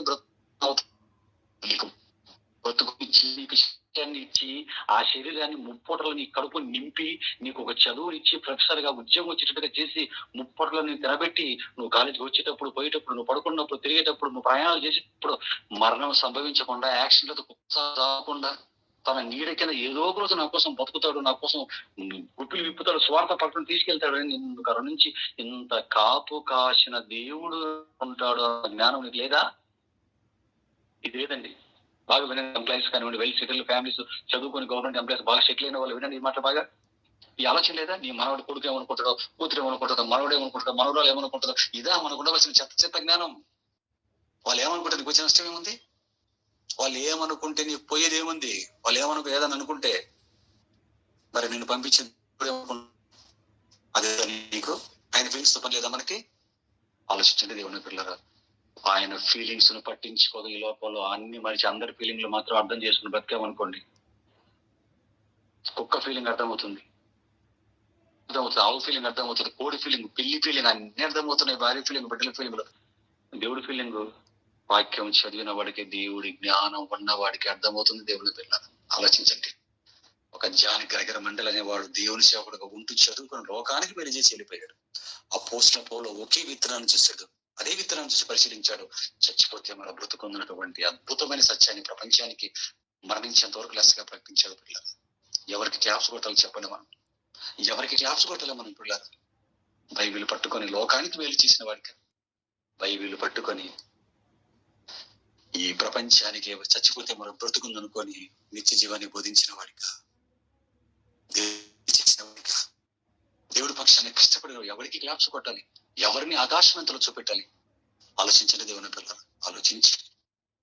అధిక విద్య, అందుకే పౌలు గారు, సొలొమోను గారు రాశారు, అధిక విద్య దేహానికి ఆయాసకరం, అధిక విద్య అభ్యసించిన వాడికి అధిక శోకం కలుగును. 1:17 ప్రసంగి గ్రంథంలో అదే కదా చెప్పాడు, అదే కదా మన పాఠం. కాబట్టి పిల్లరా, జ్ఞానం ఏం చెబుతోందో కాసేపు అయిన తర్వాత ఈ వారం అంతా చదవండి. సామెతల గ్రంథం 8వ అధ్యాయం ఒక్కొక్క మాట చదవండి, 9వ అధ్యాయం చదవండి. జ్ఞానం గురించిన సంగతులు ఎన్ని ఉంటాయి మీకు అర్థమవుతుంది. కాబట్టి అధిక విద్య లోక విద్య విరిపట్టిస్తుంది పిల్లలు, అధిక విద్య విరిపట్టిస్తుంది. దేవుని విద్య మాత్రం ఎంత చదువు బైబిల్, నువ్వు ఎన్ని సత్యంత వరకు బైబిల్ చదివి నేర్చుకో. అధిక విద్య పౌలు గారు అధిక విద్య ఎక్కింది, బైబిల్ విద్య పౌలు గారికి ఏమైనా వెరి పట్టిందా? అంతకంతకు భక్తి పట్టిందా? అంతకంతకు భక్తి మంత్రం. కాబట్టి పక్కకు పెట్టి తగు మాత్రం చదువుకుని పట్టుకోటి కోసం మిగతా ఆయుష్య కాలాలంతా బైబిల్ సాధించడంలో మన ఆయుష్య కాలాలను తప్పనిసరిగా వాడుకోవాలని మీ అందరికీ కూడా క్రీస్తు పక్షాన వినిపిస్తూ, తప్పనిసరిగా మీరు అందరూ కూడా పాటిస్తారని కూడా ఆశిస్తూ ప్రార్థన చేసుకుని